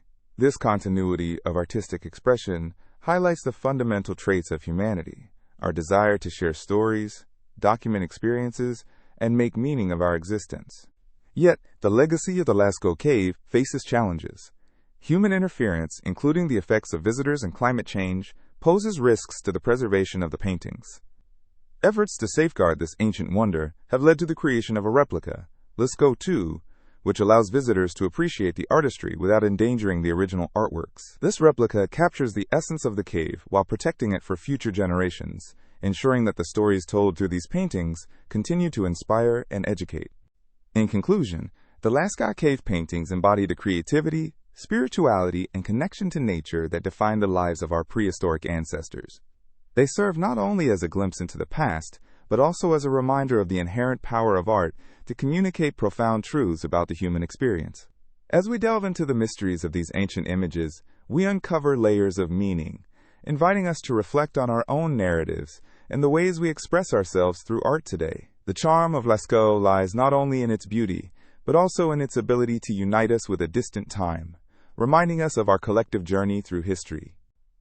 In the heart of the Pine Barrens of New Jersey, a legend has woven itself into the fabric of local folklore. This is the story of the Jersey Devil, a creature steeped in mystery and intrigue, captivating the imagination of those who dare to explore the woods. The legend dates back to the early 18th century and has evolved through time, becoming a fascinating tale told around campfires and shared among residents. The origin of the Jersey Devil is rooted in the story of a woman named Mother Leeds, who, according to tradition, lived in the area. As the tale goes, after giving birth to her 13th child, Mother Leeds, overwhelmed and frustrated, cursed the infant, wishing it to be a devil. This child was said to transform into a strange and fearsome creature, leaving the house and disappearing into the surrounding forest, where it would live on as the Jersey Devil. Descriptions of the Jersey Devil vary, adding to the excitement and mystery of this elusive creature. Many witnesses have reported seeing a creature with the body of a kangaroo, the head of a goat, leathery wings reminiscent of a bat, and a long, pointed tail. Its eerie scream is often described as a blood-curdling sound that echoes through the trees at night. Imagine wandering through the pine barrens under a canopy of stars, the night air filled with the chorus of nocturnal creatures, and then, from deep within the thicket, you hear a scream that sends shivers down your spine. The Pine Barrens is home to an environment that feels almost otherworldly. Dense forests filled with twisted pine trees, winding streams, and patches of bog create a landscape shrouded in mystery. In this enchanting yet eerie setting, many stories have emerged over the decades. Locals recount tales of strange footprints found in the mud, livestock mysteriously disappearing, and even encounters with the beast itself. Each sighting adds a new layer to the legend, capturing the imagination of skeptics and believers alike. In the early 1900s, sightings of the Jersey Devil skyrocketed.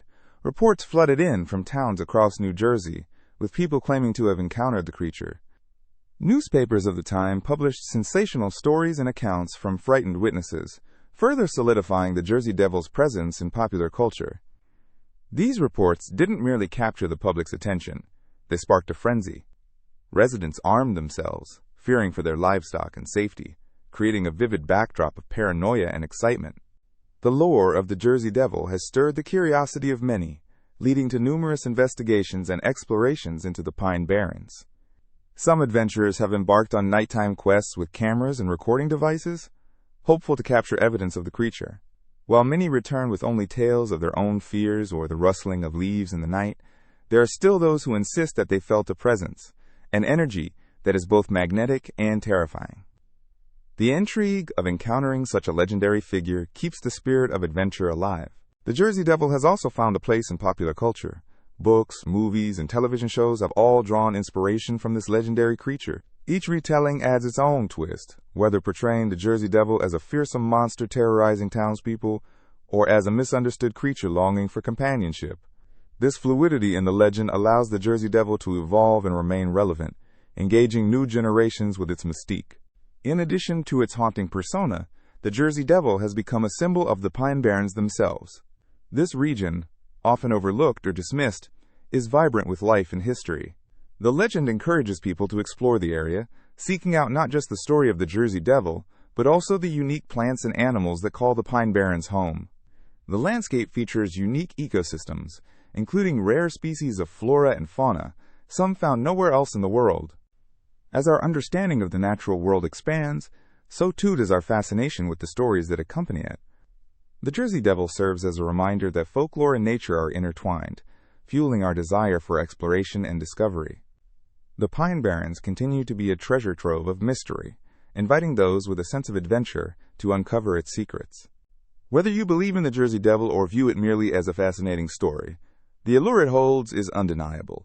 It invites discussions about belief, fear, and the human tendency to create narratives to explain the unknown. Each crack of a twig in the darkness, every flash of a shadow can inspire stories that bridge generations. The legend of the Jersey Devil thrives as long as there are those who share it, weaving together folklore, history, and human experience in a tapestry of storytelling. So, on your next journey into the woods, keep your eyes and ears open. Who knows what creatures or stories await you in the shadows? The Jersey Devil might just be one of many wonders hidden within the heart of the Pine Barrens. In the northern reaches of Canada lies the enigmatic Anjikuni Lake, a site steeped in mystery and folklore. This picturesque lake, surrounded by the rugged beauty of the tundra, has become the center of one of the most curious legends of the Inuit people, the story of an entire village disappearing without a trace. The tale dates back to the early 1930s, when a fur trapper named Albert Michel ventured into the area. He had been traveling through the region when he arrived at the Inuit village near Anjikuni Lake. What he found there was not only unexpected, but also utterly baffling. The village, once bustling with life and activity, was eerily silent. Not a single person was to be found. Homes stood intact, their smoke holes still emitting the faintest curls of smoke, indicating that the fires had only just begun to die down. The trapper couldn't believe his eyes. Where could the villagers have gone? The mystery began to unfold. Michel reported that he discovered signs of a hasty departure. Food was left uneaten, and tools were abandoned as if the villagers had vanished in the middle of their daily activities.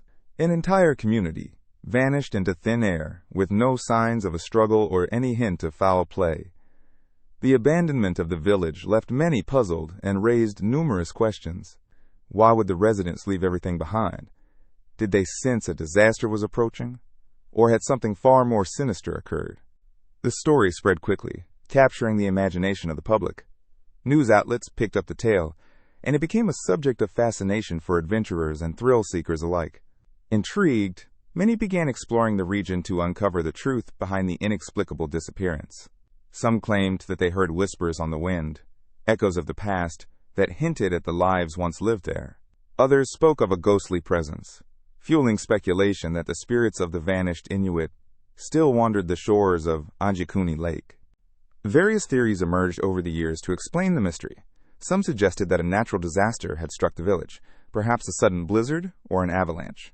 Yet others were quick to point out that, while harsh conditions are common in this part of the world, such events typically would not compel an entire village to leave their homes without provisions or preparation. Some theorists pointed to folklore about paranormal occurrences.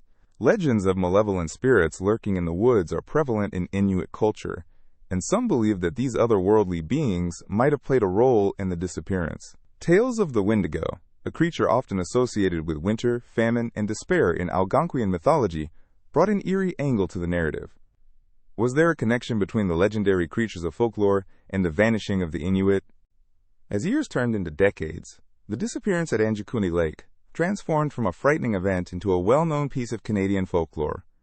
The curiosity surrounding it led to the formation of numerous explorations and studies, with researchers attempting to piece together what could have happened. Despite the passage of time, new theories continued to generate interest, yet no definitive conclusion has been reached. A range of hypotheses, from migration to a tragic fate, have all been explored, but the heart of the mystery remains resolutely unsolved. While many investigative pursuits have failed to yield concrete evidence, first-hand accounts emerged that further fueled the tale. People reported experiencing weird phenomena near the lake, strange lights flickering in the sky, odd noises echoing through the trees, and an unsettling feeling that something was amiss. Local legends grew, adding layers to the narrative surrounding the lake, making it a destination not just for those seeking adventure, but for those hungry for a brush with the unknown. Today, Anjikuni Lake finds itself a part of popular culture, appearing in documentaries, books, and folklore archives. The story of its missing villagers prompts travelers to pause and consider what might have transpired in that serene yet ominous landscape, where shadows of the past seem to linger. While it is easy to dismiss the tale as mere legend, it acts as a reminder of the many mysteries the world holds, waiting to be explored. It tells the story of a time and a people, of resilience and survival, and the underlying questions of existence that connect us all across the tide of time. Every glimmering wave of Anjikuni Lake holds secrets within, whispering tales of the past to those who are willing to listen. And as the sun sets behind the haunting beauty of its shores, the story of the vanished village continues to inspire awe and wonder, allowing imaginations to roam free in search of the truth that lies just beneath the surface. In the heart of West Virginia, a curious tale emerged in 1952 that continues to captivate imaginations and spark debates about extraterrestrial life. This story revolves around an unusual creature known as the Flatwoods Monster, a figure that has become an intriguing part of American folklore. The incident began on September 12, 1952, when a group of young boys, the May brothers, were playing football on a grassy field in the small town of Flatwoods. They noticed a strange, bright light streaking across the night sky, leaving an unusual glow in its wake. Intrigued and fueled by youthful adventure, they decided to investigate the source of this light. Accompanied by a local farmer named E. Balucky Collins, they trekked to a nearby wooded area, expecting to uncover something extraordinary. What they encountered was nothing short of startling. As they reached the top of a hill, they spotted a metallic object, described by witnesses as resembling an egg or a large, flattened saucer. It was unlike anything they had seen before, emitting a strange, pulsating glow and a pungent, sulfur-like odor. Initially thrilled by their discovery, their excitement quickly turned to anxiety as they detected movement in the vicinity of the craft. From this mysterious object emerged a figure that would soon be dubbed the Flatwoods Monster. Witness accounts described the creature as having a tall, slender frame, standing around 10 feet in height. Its skin was said to be dark and shiny, similar to that of a frog or some other swamp creature. The monster possessed a broad, round head, adorned with large, glowing eyes, and what appeared to be a spade-like fin or crest on its head. Its body was cloaked in a green, metallic outfit that ended in a skirt-like structure. The boys, along with Collins, were understandably startled and quickly fled the scene. They later reported the encounter to local authorities, igniting a wave of excitement. As news spread, the story caught the attention of media outlets, and the Flatwoods Monster became a sensation. Skeptics and believers alike flocked to Flatwoods, seeking answers and experiencing the thrilling blend of fear and curiosity that accompanies tales of the unknown. Local residents joined in the fervor, sharing their own anecdotes and theories regarding the encounter. Many suggested that the bright light could have been a meteor, while others believed the metallic object was part of a top-secret military project. Reports from the area prompted several investigations, further fanning the flames of interest. Scientists, researchers, and amateur enthusiasts all arrived, eager to piece together this enigmatic puzzle. Yet, as with many stories surrounding unidentified flying objects and alien encounters, skepticism also found its way into the narrative. Critics questioned the credibility of the witnesses, pointing out inconsistencies in their accounts, and suggesting that the group may have been merely witness to an elaborate hoax or a vivid dream. The idea of the Flatwoods Monster took on a life of its own, evolving from an incident of local intrigue into a national phenomenon. Over the years, the tale of the Flatwoods Monster has inspired books, documentaries, and even artwork. It has become a symbol of the enduring fascination with the possibility of extraterrestrial life. Festivals have sprung up in Flatwoods, attracting enthusiasts who celebrate the legacy of the creature and the excitement it brought to their town decades ago. Local businesses have capitalized on the lure, selling memorabilia and promoting the area as a hotspot for UFO activity. Despite the passage of time, the Flatwoods Monster continues to capture the imagination of those intrigued by the unexplained. Every so often, stories of sightings and strange happenings re-emerge, hinting that perhaps the legend is not just a thing of the past. This enduring interest reflects a deep-seated desire to explore the boundaries of our understanding and to ponder the mysteries that lie beyond our planet. So, whether you approach the tale of the Flatwoods Monster with skepticism or fascination, it remains a captivating chapter within the broader narrative of human curiosity. It serves as a reminder of our quest to comprehend the unknown and to seek out the extraordinary in the world around us. Ultimately, the tale of the Flatwoods Monster invites us all to wonder, question, and imagine what lies just beyond the stars. The Tacoma Narrows Bridge, located in Washington State, is not just a bridge. It is a symbol of an important lesson in the world of engineering. Opened to the public in July 1940, the bridge was an impressive feat of modern engineering, stretching nearly a mile across the picturesque Tacoma Narrows Strait. From the start, it was renowned for its stunning views and sleek design. However, its beauty would soon be overshadowed by a catastrophic event that would change the way engineers approached bridge design forever. On November 7, 1940, just 4 months after opening, the Tacoma Narrows Bridge succumbed to forces that its designers had not fully understood. This day would become etched in history not only for the bridge itself, but also for the lessons it imparted about aerodynamics and structural integrity. As winds picked up, they caused the bridge to begin oscillating in a peculiar manner. One might imagine a flag flapping wildly in a strong gust. That is akin to what happened to the bridge.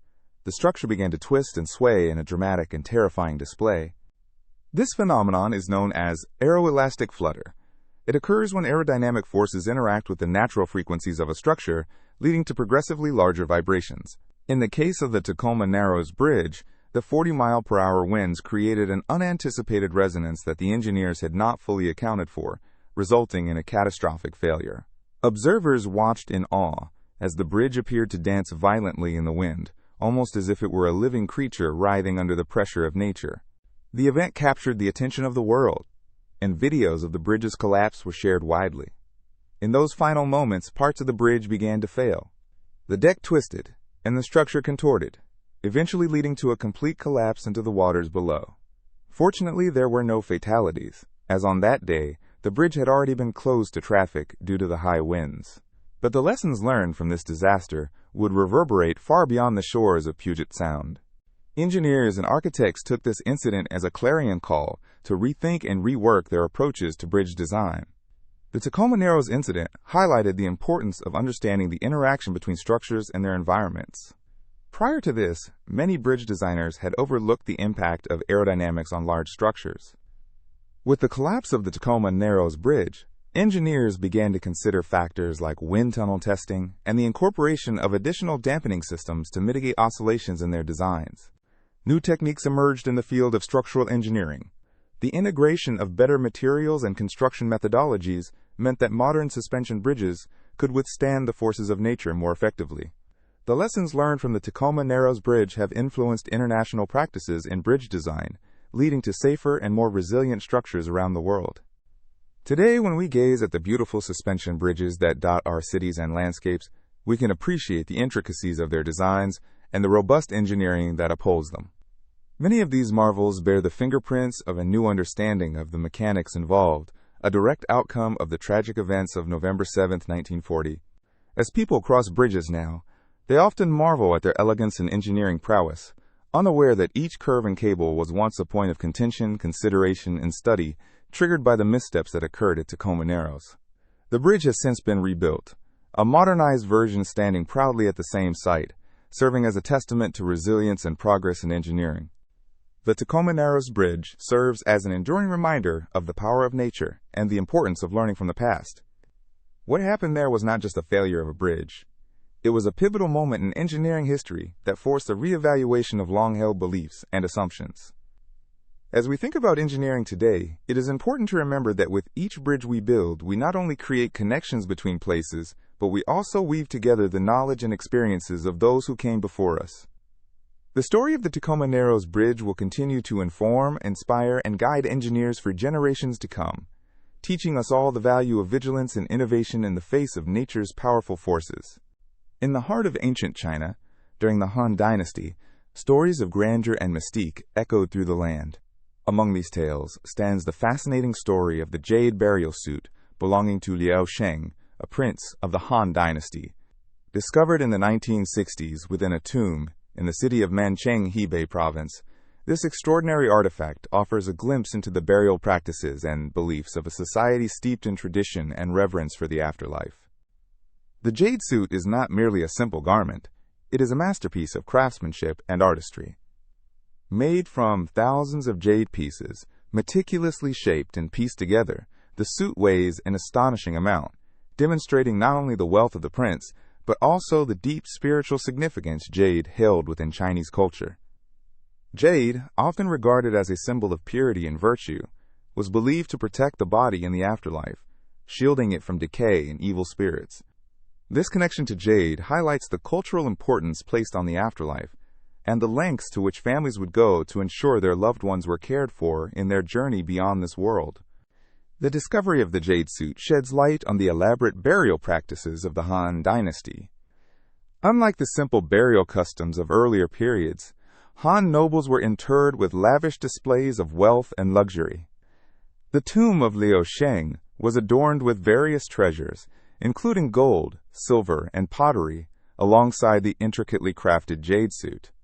This opulent grave goods selection is indicative of the belief that items could be taken into the world beyond, believed to provide comfort and support during the transition.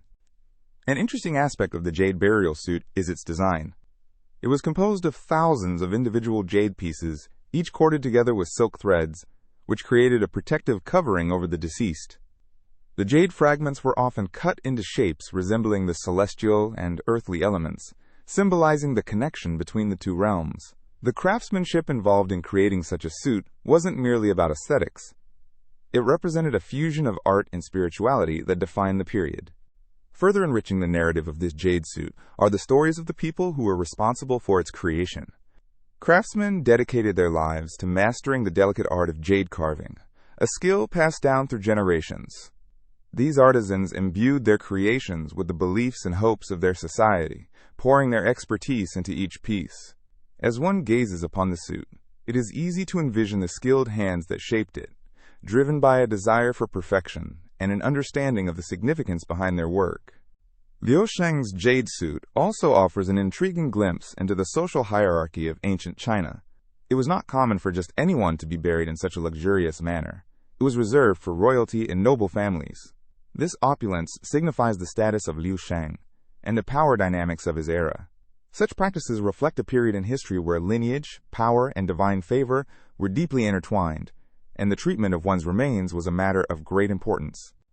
As you contemplate the jade burial suit of Liu Sheng, consider the perspective of the people who lived during that time. Imagine the rituals, the ceremonies, and the deep-seated beliefs that surrounded death and the ancestors. The suit serves as a bridge, connecting the past to the present, echoing the timeless human quest for meaning and understanding beyond the tangible world. It invites us to explore our own beliefs surrounding life, death, and the journey that follows, regardless of cultural background. Jade, as a material, has maintained its status throughout centuries, revered in many cultures for its beauty and significance. Beyond the graves of princes, it is found in jewelry, art, and artifacts, carrying stories and connections through generations. In this way, the jade burial suit transcends its original purpose, functioning as a lasting testament to human creativity, spirituality, and the enduring quest for transcendence beyond the physical form. In recent years, excavations around the tomb of Liu Sheng have uncovered even more intriguing artifacts, each piece adding layers to our understanding of the Han Dynasty. The findings have sparked conversations among historians and archaeologists about the cultural practices and beliefs of the time, underscoring the importance of archaeological discoveries in piecing together the story of human civilization. As we continue to explore and unearth treasures from ancient times, we gain insights into a people's beliefs, customs, and everyday lives. The jade burial suit of Liu Sheng serves as a poignant reminder of humanity's rich tapestry, woven together by our shared aspirations for understanding and connection across the ages. This pursuit of knowledge not only enlightens us about the past, but also prompts us to reflect on our current existence and our own legacies for those who will come after us. Through the lens of history, we find not merely a suit of jade, but a profound tale of life, death, and the enduring spirit of those who ventured into the unknown. In the vast expanse of the Egyptian desert, a mystery lingers that has puzzled historians and archaeologists for centuries. This tale involves a Persian army, a force that once strode across vast territories, leaving an indelible mark on history. But the intriguing part of their story is not just their rise to power or their achievements, but rather their sudden and mysterious disappearance in the arid sands of Egypt. The historical context starts in the 6th century BCE, during the reign of Cyrus the Great, when Persia became one of the largest empires in history. The Persian Empire stretched from the Indus Valley in the east to the Aegean Sea in the west. This vast expanse of land housed a multitude of cultures, languages, and peoples. With such power came a formidable military, which was essential for expanding and maintaining the empire. Among the armies that participated in various campaigns, there was a particular contingent dispatched towards Egypt. The Persians, known for their sophisticated tactics and diverse forces, often employed a strategy of both military might and diplomacy. However, as they crossed the treacherous terrain of the Egyptian desert, something unexpected occurred. It is said that a substantial portion of this army just vanished, leaving behind no trace, no signs of battle or retreat. In the arid landscape where the shifting sands conceal the remains of entire cultures, the idea that an army could simply disappear captures the imagination. Various theories have emerged over the years, trying to explain this enigma. Some historians assert that the army may have been lost due to fierce sandstorms that swept through the region, disorienting soldiers and driving them apart. The desert is notorious for its harsh and unforgiving environment, characterized by soaring temperatures and sudden, violent storms. In contrast to this, there are alternative theories that delve into the possibility of betrayal or dissension within the ranks. The Persian Empire was vast, and not all of its subjects might have been loyal to distant rulers. Perhaps local tribes, familiar with the harsh conditions and secrets of the desert, used their knowledge to lead the army astray. This local knowledge could have been a significant advantage, enabling smaller groups to outmaneuver a large force. Another fascinating angle is the psychological aspect of the desert itself. The immense scale and the solitude of the desert can play tricks on the mind. Some scholars posit that the sheer desolation experienced by the soldiers could have led to a sense of madness, disorientation, or despair, leading them to stray away from their formations and ultimately lose their way. As they wandered aimlessly through the vast dunes, their chances of survival diminished, highlighting the perilous nature of such barren landscapes. Archaeological efforts to uncover the truth behind this vanishing act have often hit a wall, as the desert obscures its secrets beneath layers of shifting sand. Despite numerous excavations, researchers have struggled to find definitive evidence of what really happened to this Persian army. The absence of artifacts or skeletal remains strengthens the air of mystery that cloaks this story. Some argue that without physical evidence, the tale risks becoming little more than legend, though it undeniably captivates the imagination of those who hear it. The interest in the route these soldiers may have taken remains. If they moved along one of the ancient trails used for trade, one might assume they would have encountered settlements or trade caravans. These interactions could have yielded clues, but records from that era are scant. The interplay between local populations and the Persians might have resulted in documents or relics that have long since eroded to dust. Then there's the impact of environmental changes over millennia. The landscape of the desert has evolved significantly, with ancient roots now buried under centuries of sand. It raises questions about how different the area might have looked during the time of the Persians and what factors could have contributed to their downfall. Modern scientists utilize technology such as satellite imagery and ground-penetrating radar, hoping to glean insights from beneath the surface of this seemingly inhospitable land. The story of the Persian army is wrapped in layers of intrigue, reflecting not just the fragility of human endeavors against nature, but also the cultural narratives that evolve around such mysteries. It serves as a reminder of how history is often marked by the unknown, inviting speculation and debate. The fate of the Persian army remains unresolved, artfully entwined with the hosts of legends that have sprung from the sands of time.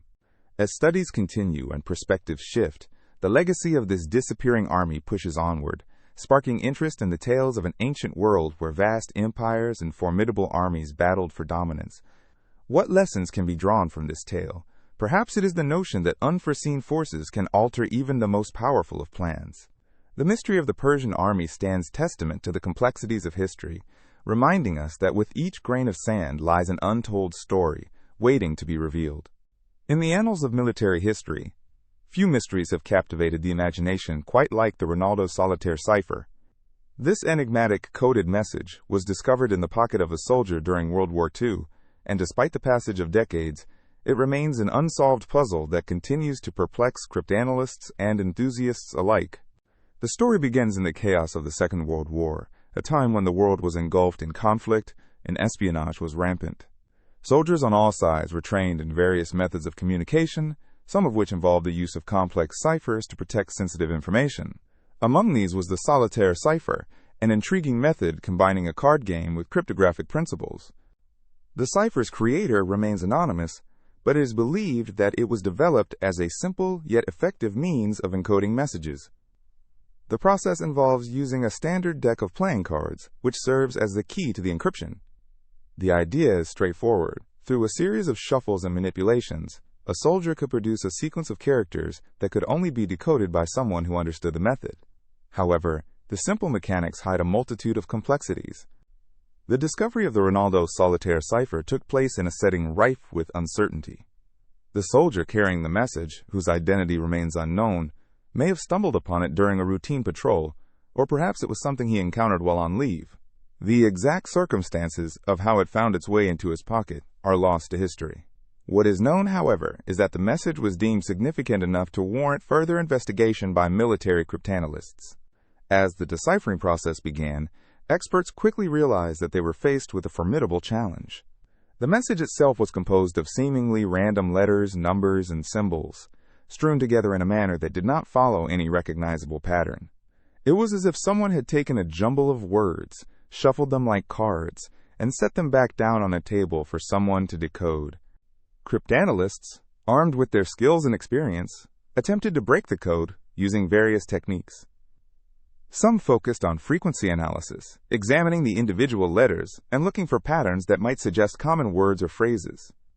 Others employed more sophisticated decryption methods, attempting to piece together the message using contextual clues and historical knowledge. Despite their efforts, the Ronaldo Solitaire cipher proved to be an insurmountable obstacle. The randomness of the letters made it nearly impossible to ascertain any meaningful relationships, leaving cryptanalysts frustrated. Theories circulated about the potential significance of the message. Could it be a warning, a strategy, or perhaps a personal communication between soldiers? Each hypothesis seemed plausible, yet none could lead to a definitive answer. What adds to the intrigue surrounding the cipher is the possibility that it contains a key piece of information that could shed light on an untold story from the war. Was this soldier privy to secret plans or crucial intelligence, or was it merely an elaborate game designed to occupy time? The ambiguity of the message only enhances its mystique, as the true intentions behind its creation remain shrouded in mystery. As time passed, and the war came to an end, the coded message slipped further into obscurity. Historians and cryptography enthusiasts have since stumbled upon it, and fascination has only grown over the years. The Ronaldo Solitaire cipher stands as a testament to the intricate dance of communication and the lengths to which individuals will go to protect their ideas and movements. The search for answers continues, with amateur sleuths and professional cryptographers trying their hands at solving the puzzle. Various approaches have been tried, from software-based analysis to the exploration of historical context, yet to date, the coded message remains a tantalizing secret. It has become a symbol of the enduring legacy of World War II, a reminder that even in an age of greater transparency, layers of complexity can still enshroud our past. While we may never truly understand what the soldier intended to convey, the Ronaldo Solitaire cipher stands as a rich reminder of the many stories woven into the fabric of history. It invites us to ponder the broader themes of communication, secrecy, and the human connection, whether in times of despair or peace. And while we may be left with more questions than answers, the search for the truth behind this cryptic message will continue to inspire generations to come. The allure of ciphers and codes is ever present, drawing people into a world where each clue can unlock a piece of history, and where every unsolved mystery invites further inquiry. As we delve into the complexities of this particular cipher, we celebrate the ingenuity of those who dared to encode their thoughts, and the relentless pursuit of those who seek to decode our shared past. It serves as a reminder that even in the depths of war, the human spirit strives for connection, creativity, and understanding, leaving behind traces of their journey that continue to resonate through time. In the quiet harbor of South Africa, a curious event unfolded that has intrigued both locals and visitors alike. This tale revolves around the Dolosse, massive concrete structures that play a vital role in protecting harbors from the relentless forces of the ocean. These block-like formations, designed to absorb the energy of waves and minimize erosion, have served an essential purpose for coastal safety for decades. Yet, in a peculiar turn of events, many of these structures seemingly vanished during a storm, leaving behind a mystery that continues to captivate. The Dolosse, invented in the 1960s, were innovative solutions to common maritime challenges. Their unique interlocking design allows them to move in harmony with the waves, creating a solid barrier that absorbs and dissipates wave energy. This design was revolutionary, as it minimized the destructive impacts of storms on vital port infrastructure and surrounding coastal environments.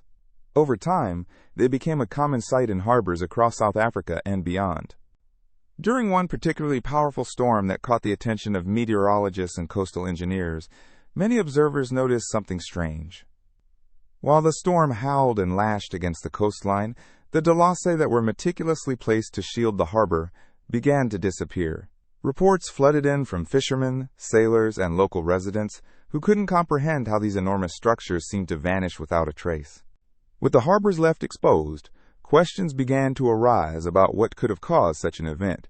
Speculation ran wild.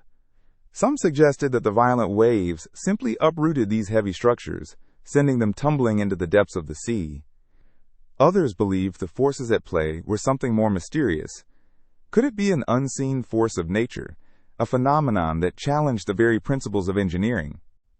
As the storm subsided, the aftermath revealed a disconcerting sight.